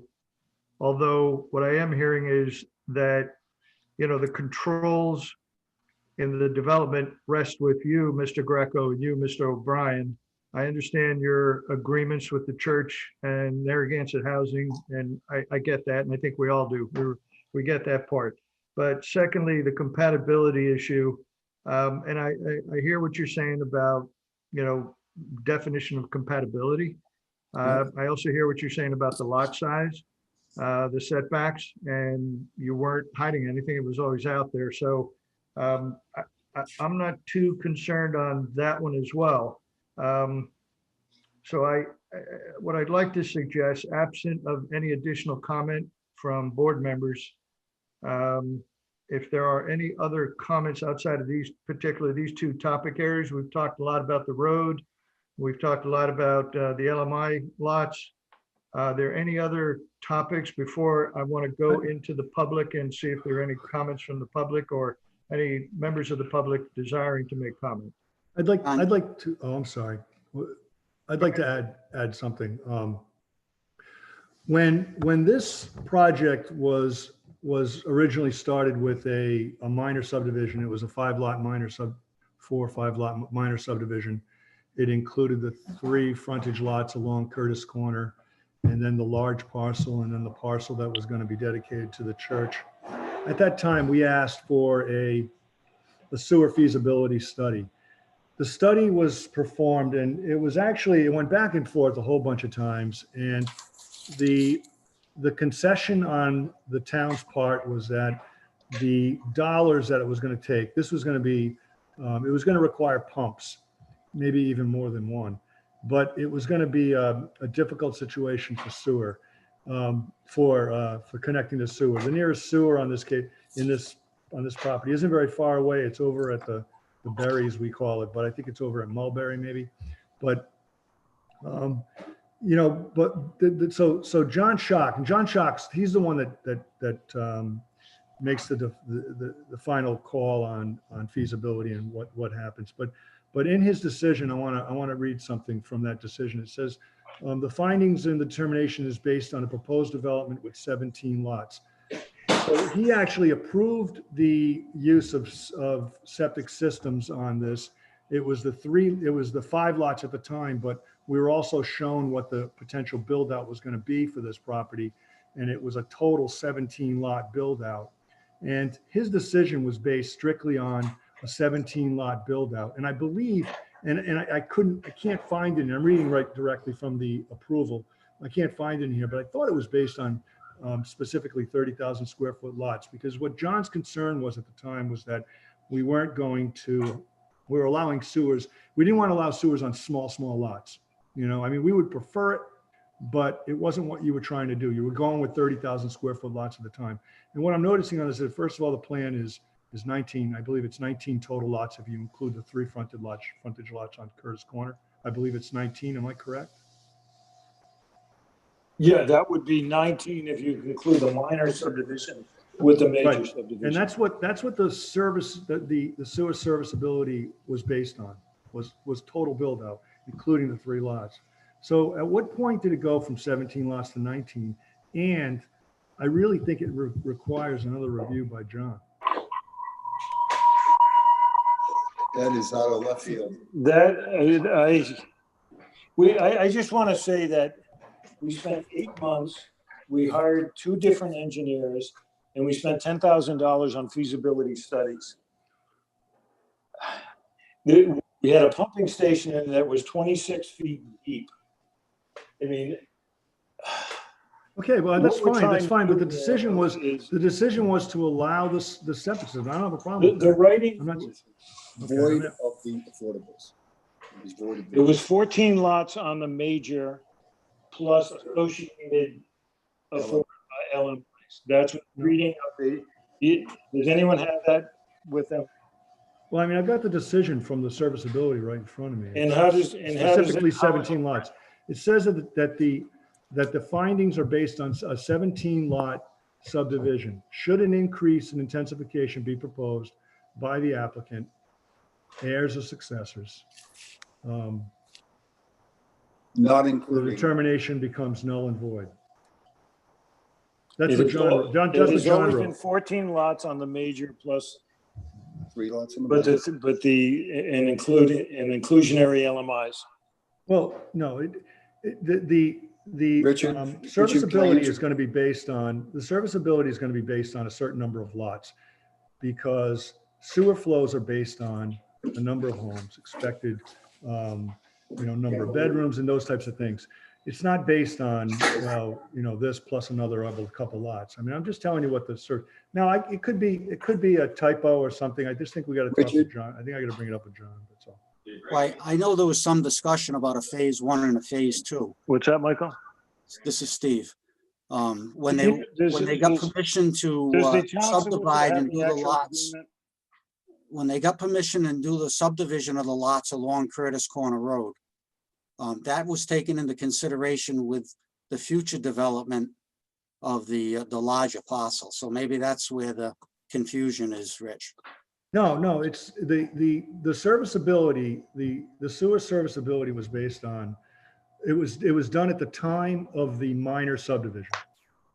So it was for the 5 lots at the time, but we were interested in what the total build out was going to be. So the serviceability was based on a 17 lot total build out. Richard, may I Residential lots. interject, please? So I'm going to just interrupt for a second. So Rich, thanks for your comment and the facts. John Schock ruled on prospect of a 17 lot subdivision and indicated it could be OWTS, but I'm just going to move this along. And again, I'm going to ask the fundamental question. Is there another topic area that folks have comments to, Steve DeMasi, outside of what we've talked today relative to the road, right of way, the buffer, Steve, you first mentioned, And secondly, this discussion on LMI lots. So I just want to jump to the next topic area. So Steve, you had your hand up first, and then I'll go. I had one other comment that I didn't mention in my first spiel, that on the flexible design manual requirements, I believe, and Kayla might be able to clarify this, all lots are supposed to have views and physical access to the open space. And looks like lots 13 and 14 do not have physical access to the open space. Which lots again, Steve? 13 and 14. They do off the main road. The main road is not it looks like they're on the, in the middle of the development. Steve, I think you're at, this is Kayla. I think you were asking partially a question to me, and I'm looking that up as we're sitting here. So as I'm pulling it up, I will say, as far as access to the open space lots, I don't believe any lot is restricted from access to the open space as it's put forward here, but I'm going to look, I've got the subdivision regulations open now, so I will get back to you if I can find, I'm going to try and find that provision. You're It's right. in the design manual. Okay, Maria, you had a comment? Yeah, just kind of overall, I realize that we can't go backwards, but from the very beginning, as Steve sort of alluded to, not just specifically related to the sewers, but staff and the board early on, when those original lots were cut out, suggested that the applicant do a holistic plan for the site as a whole. And had that been done, it would have been less piecemeal in nature, and there would not have been there would have been less self-created obstacles, I think. So. Okay. This is Amy. I'd like to assist Kayla with her review, and I think I have my finger on the correct one. Kayla can confirm if so. The provision I think that we're looking at for other is on page 33 of 254 on the PDF, other design considerations. The configuration of proposed open space land set aside for common use in residential FDRP shall comply with the following standards. One of those is, number 2, they shall be directly accessible to the largest practicable number of lots or dwellings within the development. Non-adjoining lots shall be provided with safe and convenient pedestrian access to open space land. Kayla, have I identified the correct? Thank you, Amy. Okay. Thank you, Amy. Yeah, I was on page 57 of the design manual. Okay. Referred to open space. I noticed we have a public member with his hand up. And so Jay, could you access or allow that gentleman to speak? I would, this is Amy, I would recommend, I'm not sure if you're ready to allow everyone to speak. I think now you should either take public comment from everyone or just advise the attendee with their hand up that public comment will be taken when the board has concluded their dialogue with the applicant. Thank you, Amy, for that advice. I will continue to ask for public comment. I think we have had enough conversation for now. And I do want to be cognizant of the fact that we have public members who do have a right to speak. And I do want to acknowledge those people. So Jay, could you please introduce anybody who has their hand up, and whether by phone or by computer through the Zoom meeting, and let them speak. So the first person that I've authorized to speak is the person on the telephone that ends in 504. Feel free to share your thoughts.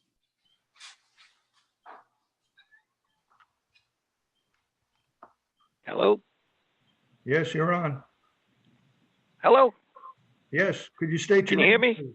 Oh, Yes. I'm sorry. I'm not 504, but if you can hear me, I'm willing to talk. This is Paul Richmond, and I'm directly across the street from this development, as you can see. And I had a couple of things that I was wanting to ask about. The first thing was the bus issue. If the bus comes from the north end of the street down, it's going to be very difficult for the bus driver to see past these shrubberies and stuff if anyone is standing out there waiting to get on the bus. So I don't know if you want to take that into consideration or not. The second thing, this lot 15, evidently you're looking to make a low-income lot out of it, and it is directly across the street from me, and I was wondering why I wasn't consulted in that decision. And yeah, go ahead.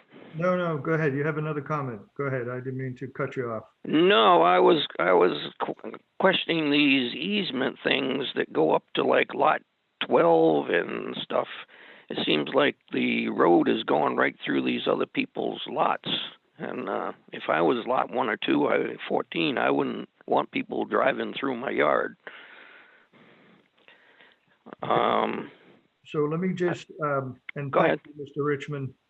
So let me just address your second comment, which was about lot 15 and why you were not consulted. This is the conceptual master plan process for this, for this application. So you are coming in at the beginning of the public process, so you have not been excluded.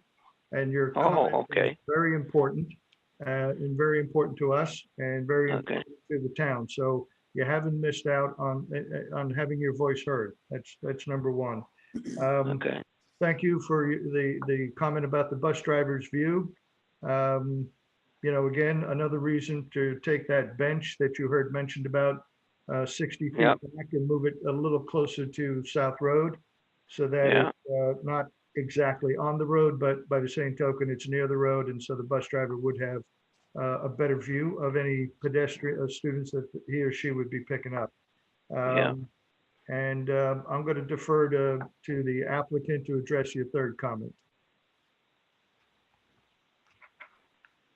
The third comment being the shared access?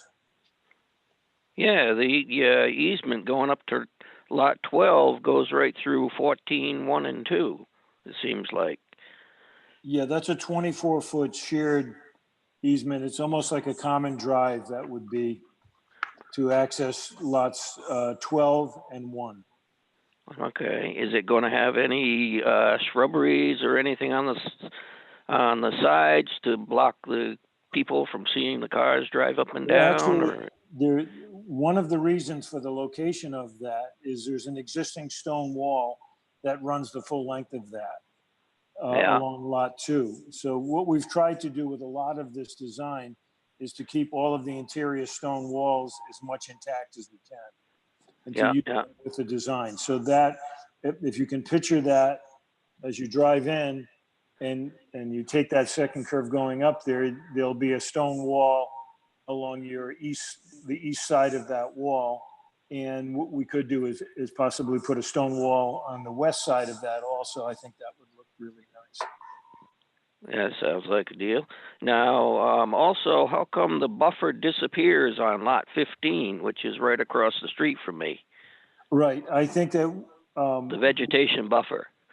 I think we can include a buffer there, which was suggested by Kayla. So I think that we will visit that with some type of a buffer along the road. There are some, what's there now with those, Michael? Just a Norway spruce. There's Norway spruce there now, but we have. Yep, I know. A landscape architect that has given us suggestions as to what to plant under those, because a lot of those lose their. Yeah, but the spruce only go as far as your driveway. Right. From the north. The spruce go from the north south as far as your driveway, and then there are no spruce or anything. I think if from there up to the church land. We have a legend there that shows all locations on South Road. If Jay could bring that up, we could take a look at that. Yeah, I'm at a handicap here because I'm on a wall phone. I don't have access to any of the video stuff, which is kind of bad. I'm at a handicap because I don't have access to your video conferencing or anything.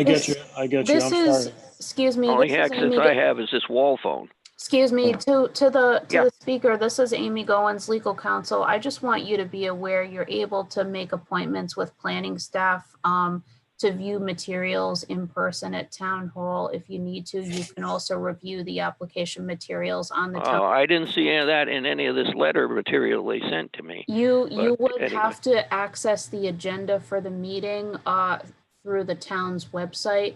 You can also navigate to the planning board page on the town's website, but in any event, please contact Which requires a computer, right? Or a laptop or something like I that? want to let you know that staff is able to work with anyone who have access to varying degrees of technology. So if you need to make an appointment to review the application materials in person at Town Hall, you're certainly welcome to do so. Like I say, all I've got's a wall phone. Okay, so please, so give a call tomorrow and contact someone. They'll be happy to help you out so that you can review the materials. All right. Okay. So, Mr. Richmond, just to. Yes, sir. Thank you very much for your comments. And again, as Amy indicated, you can contact any of the staff members and call them at the main number, 789-9331. Whoop, 789 981. 9331. Oh, 9331. That's the town hall main number. Okay.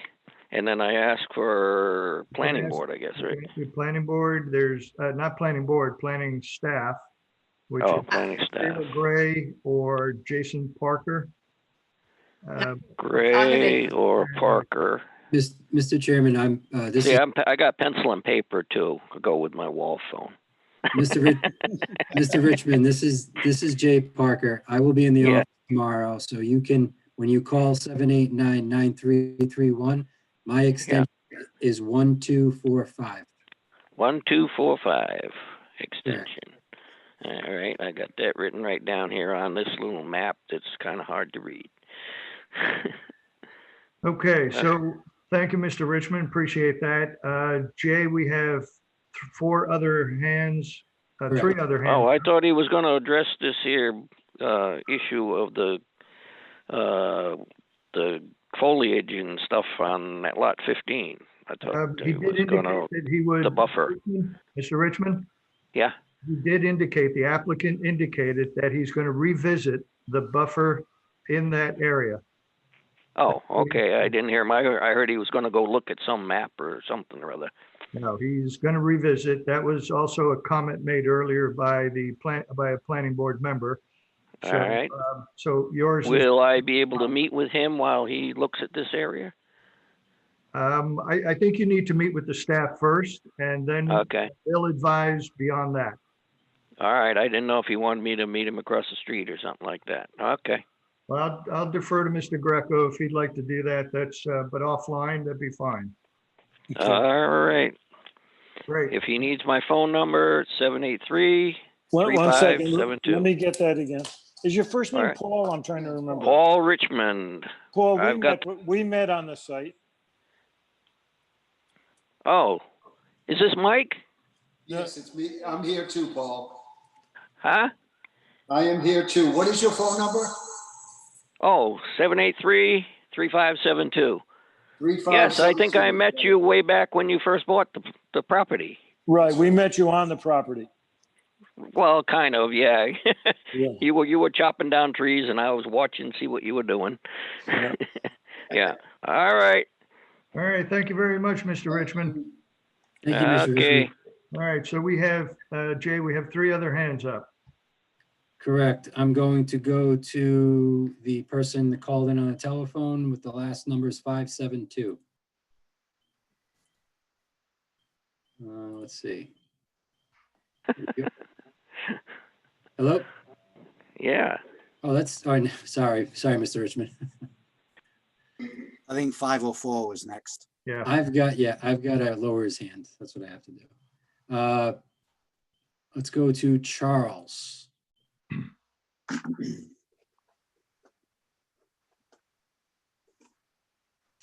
Charles, you have your hand raised. It appears that you are. Yes, can you hear me now? Yes. I can hear you now. Yes, I'd like to talk about the northwest corner of this proposed development. My wife and I, can you hear me all right? Yeah, but could you give us your full name first, My Mr.? first name is Charles. My last name is Nysted. That's spelled Nysteedt. My wife and I live on Genesee Way, which is the private road that goes on the west side of this development. We live on the fourth lot in, so we're at the furthest west northwest corner, at least aspect of this development. The questions I wanted to ask relate to the wetlands, which are between the development and the property line that goes behind our property, behind the O'Neills, behind the next owners down to the Sherman family property. Those wetlands are pretty large. In addition, there is a seasonal stream that comes from those wetlands that goes between the property that we own and the property of Kevin and Chantel O'Neill. And I wanted to see what arrangements or what precautions are going to be taken or required to deal with any kind of water, either groundwater or surface water runoff. There was a comment a few minutes ago by one of the developers, I believe, about lots 7, 8, and 9 dropping off quite a bit. So that just makes my concern a little bit more concerning. I want to hear what the developers have to say or what the town can require to make sure the surface and groundwater that comes off this development does not become a problem through those wetlands onto the properties which are on Genesee Way. In addition, I'd like to hear about the preservation of the vegetation and the trees in that wetland area to make sure those aren't cut down or altered in any way. Thank you. That, would you like me to answer that? Yeah, go ahead, Mr. Greco. Charles, very aware of your property and those wetlands here. That has all been identified, flagged, and verified by DEM. You can be assured that all of these lots would have zero runoff, not to impact that wetlands in any way. None of the trees will be cut or touched within that. If you see there's a perimeter there that's clearly marked and flagged, nothing in that area would be cut, touched. It would be left, and the lots 10, 9, 8, and 10 would have to maintain zero runoff. So drainage would be accommodated on this specific lot. In order to get a building permit, Charles, for each of those lots, you have to manage the existing stormwater runoff as well as the water displacement associated with those buildings. And obviously, we would conform to any requirements by the officials as well as public works and soil and control. Yeah, the first thing we did on that property was hire a biologist and have all defined, flagged, and verified by DEM. So this is Charles again, what is the average distance from that property line behind us, behind the O'Neills, and behind the lot that was? I can scale that up. You see that plan there? I'm going to scale that up for you now and show you the distance from your lot line to the first property line. The scale right here. Just give me a second. I'll go from the southeast corner. Okay, so we got 1 inch is 80 feet. So that's this.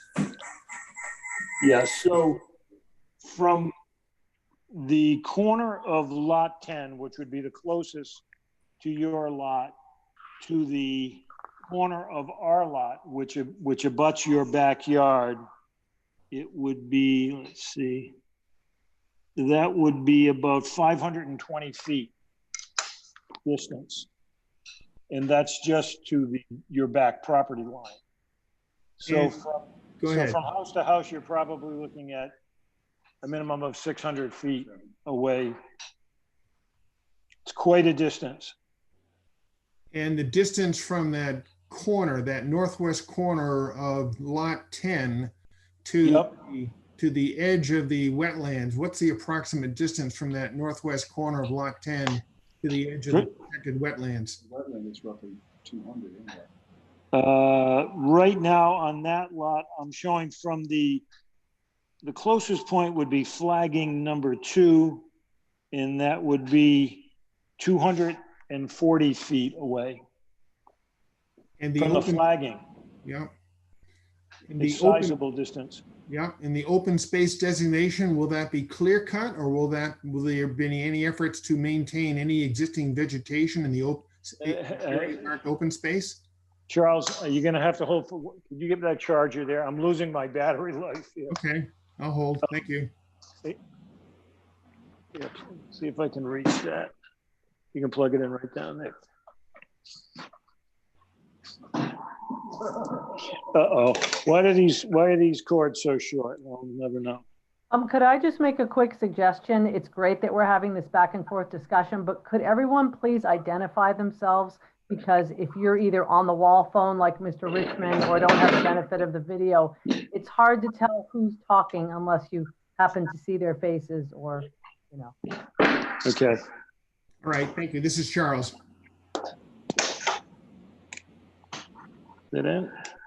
Can you put the other adapter on? That's a little stronger. That the wider one. Charles. Yep. Could you repeat your question? My battery had gone down. I just had to plug it in. Sure. I'm no, this is my first opportunity before the South Kingstown Planning Board and anything like this. Can you tell me the definition of open space? Will there be any that you've got labeled on the west side of lots 10, 9, and 8? Yeah. What's going to happen to the vegetation in that area that's marked open space? That area would be kept natural. I mean, what we are proposing on this open space is a hiking trail, but that hiking trail would be, if you can see the path there, would be well away from any of your property. It just goes to a natural. It goes to, if you look there, there's a section there where the two wetlands meet and stop. And that's where the nature path would stop right there. I see that. What is that distance from Charles' property? Let's see. That would be, yeah, right there. From there to the corner of your lot would be about 480 feet away. This is Charles. Thank you. I don't have any further questions. Okay, thank you, Mr. Nystead. Appreciate it. Thank you. Jay, do we have another hands up? We do. Let me just load that. Okay, we have Mr. Landry. Mr. Landry, you are muted. You have your hand raised. You have access to. Hear me okay? Yes. Thank you. Good evening, members of the board. William Landry, Blish and Kavanaugh. I'm representing a group of families that include Mr. Nystead, who just spoke. The others are Kevin and Chantel O'Neill and David and April Ewing. And they all reside to the northwest of the property being developed. They all have Curtis Corner Road addresses, but their homes were built as part of the Genesee Way development. So they're literally directly west and northwest of the project site. And they recognize, my clients recognize, and certainly I recognize that the property owner has the right to develop his property. But the comp plan does have an aspiration that development be compatible with the surrounding area and try to minimize impacts. My clients' properties are quite a bit larger. They're substantial properties, close to 3 acres each. They're actually zoned R40, but they are fairly typical in terms of the types of lots that surround the project site, much larger lots.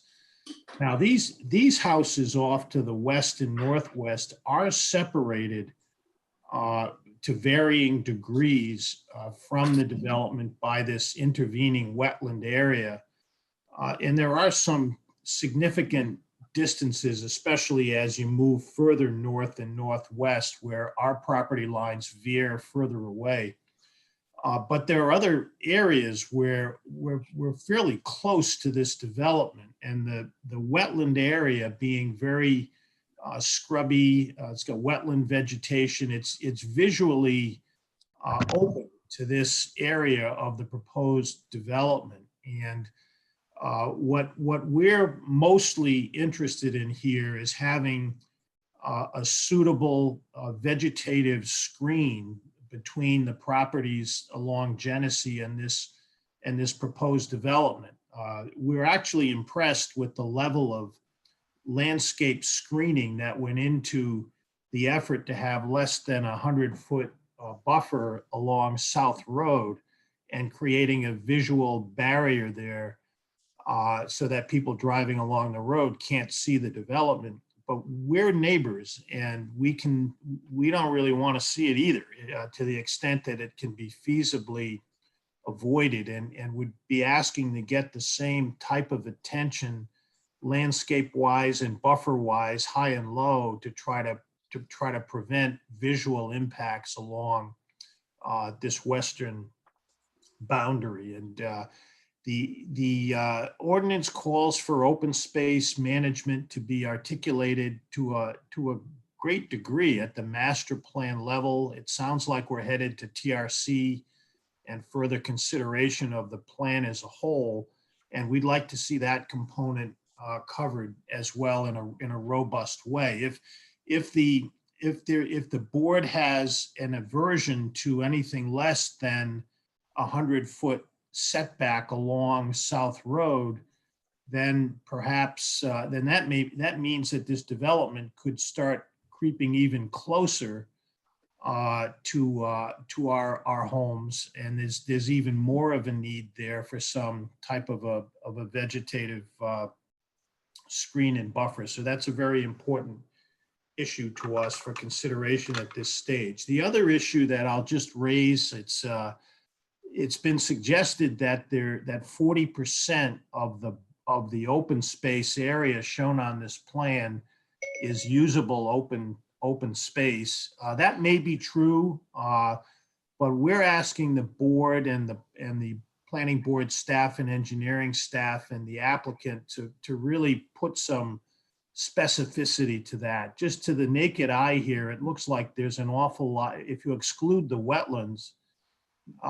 the biological wetlands from being counted toward the 40%, it looks like there's a lot more developed land here proposed than there is open space, true open space. So I'm not sure how that calculation was determined.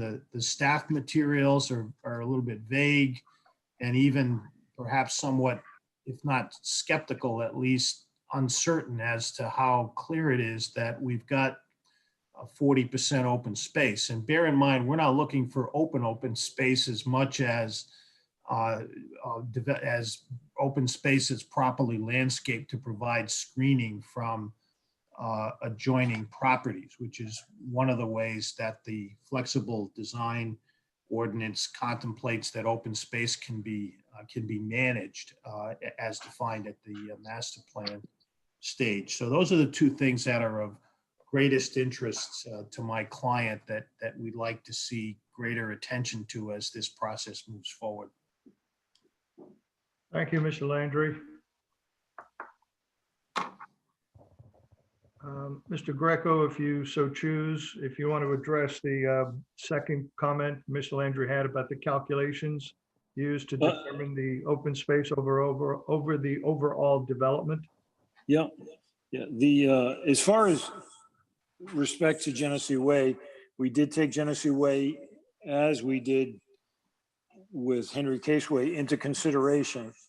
And when you say that these are bigger lots, we understand that, and that's why we, even though we have a flex zoning with 40% open space, our lots are closer to the 30,000 square feet, because we felt that you are correct. There is a compatibility issue there that needed to be addressed, and property values. So if we had gone with a true flex design with 10,000 foot lots, I think we'd be having a different discussion here, saying that a 10,000 foot lot is not compatible with lots that abut this on the north and on the west. So there's a compromise here on every level. And there's always a point of view, and I respect all of them.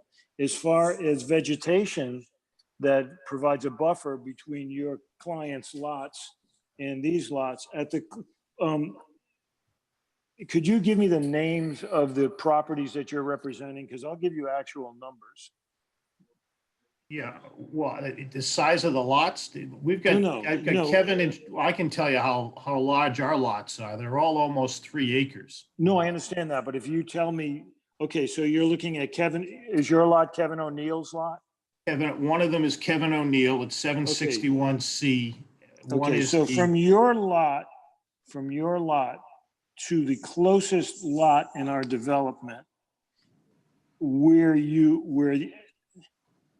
with setbacks that could be built on, you're looking at approximately almost 400 feet from a property line in distance of heavy vegetation. I've walked all of that land. This is heavy vegetation. As far as plantings in there, we can't go in there, it's wetlands. But it's 400 feet just property line to property line of some serious wetlands and vegetation. Topographically, for us to do anything in there, if you look at it, you're at an elevation of roughly probably 139, 140. And the lots that we're proposing in here are at a much higher elevation. It wouldn't be a way to do that. But the distance itself and the wetlands itself is there's a sizable barrier between those. And for the entire length of that lot, there's 1, 2, 3, there's lots 7, 8, 9, and 10 that run somewhat parallel to those property lines at those distance. There are 4 lots in there over that distance. So, I mean, that is, in my mind, when I see other development that's going around, that is a low density development. We're talking about 21 acres of land with 14 house lots and plus the affordable housing. I look at developments that are going around with 7 acres of land with 14 houses on it that are just down the street. We're talking about 14 lots on 21 acres of land, and we've created an enormous buffer. If we went with the yield plan, this property line could go all the way to those wetlands. But instead, we're maintaining almost 250 feet before the wetlands, before we get to that, and almost 500 feet before we get to Charles's lot, and about 480 feet to your lot. That is a sizable distance of wetlands.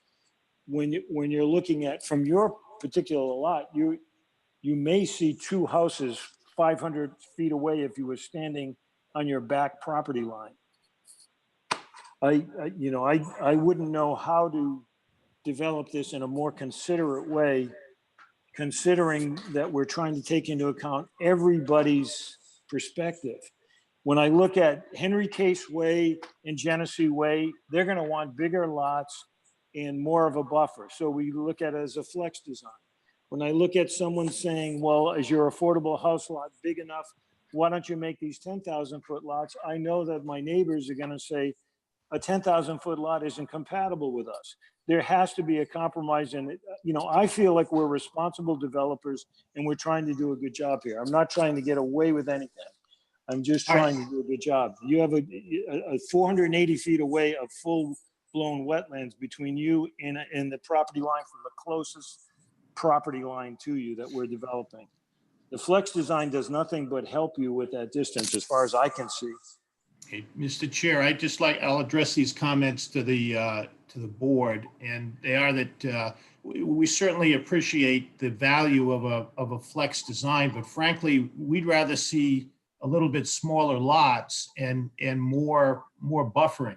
If we don't see the development, it doesn't matter whether the lots are 30,000 square feet or 25,000 square feet. There are 4 lots there. The applicant could put a vegetative buffer along the perimeter of those lots closest to us and make an effort to try to screen that. The suggestion is that they're not going to touch a thing in that buffer, and it's not a heavily forested area. Very few wetland areas are. There are very small diameter trees there. Most times of the year, there is visual penetration right through that area. And we're looking for the applicants here to make some effort to try to help screen that area. They proposed to screen every inch of the area between the development and South Road when they were trying to get a waiver to push the development closer to that area. We don't necessarily need something like that, but some effort.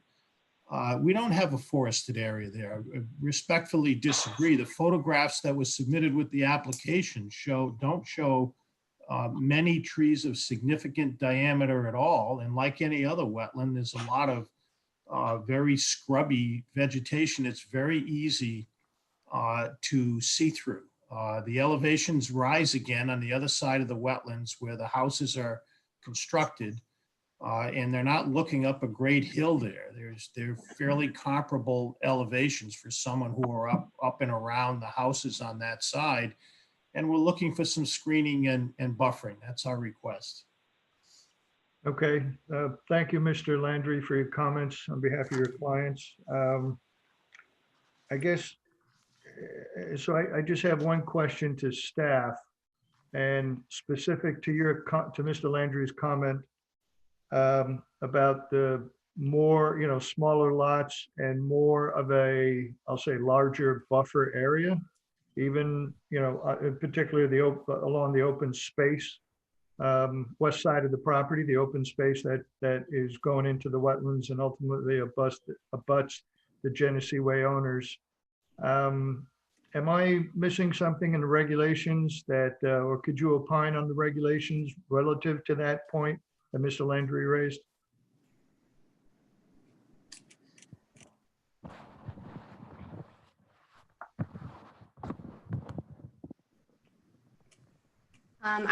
This is Kayla here. I actually have this section of the subdivision regulations about flexible design residential projects for buffers open here. And so anyone who's looking through that document, you'd find it on numbered page 28 of the subdivision regulations. There's a fair amount of information in here about how FDRPs should be buffered from the street, in the sense of what we're seeing for buffering along South Road, but also for how they should be buffered in relation to the neighboring properties. So what I'll do here is I'm going to read to you a section of it that I think is a decent starting point for sort of the conversation being presented right now. And then I will save you all from watching me or listening to me read a page and a half of direct regulation, but just point you all to where you'll find those.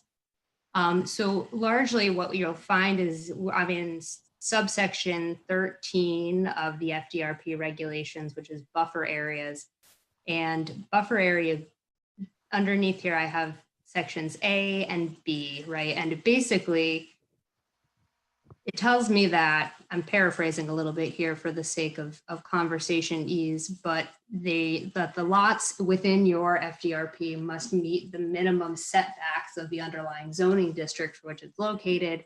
So that's more about the property line setbacks. I don't think that actually applies to what's here today, or the conversation being discussed right now. But section B, permanent buffer along the perimeter of the FDRP shall be established, providing for the preservation of existing trees or other vegetation, or for the planting of new vegetation in order to provide a visual, and audio screen between the FDRP and adjacent land uses. This buffer may be provided in one of two forms as determined by the planning board, either as a separate open space parcel. And in this case, we see that open space parcel there in between the lots proposed for development and the abutting properties and the neighboring residential compounds or subdivisions that surround. So we have that section, and then we have a section C that talks about sort of what the width of that area should be. So the width of that required perimeter buffer shall be 50 feet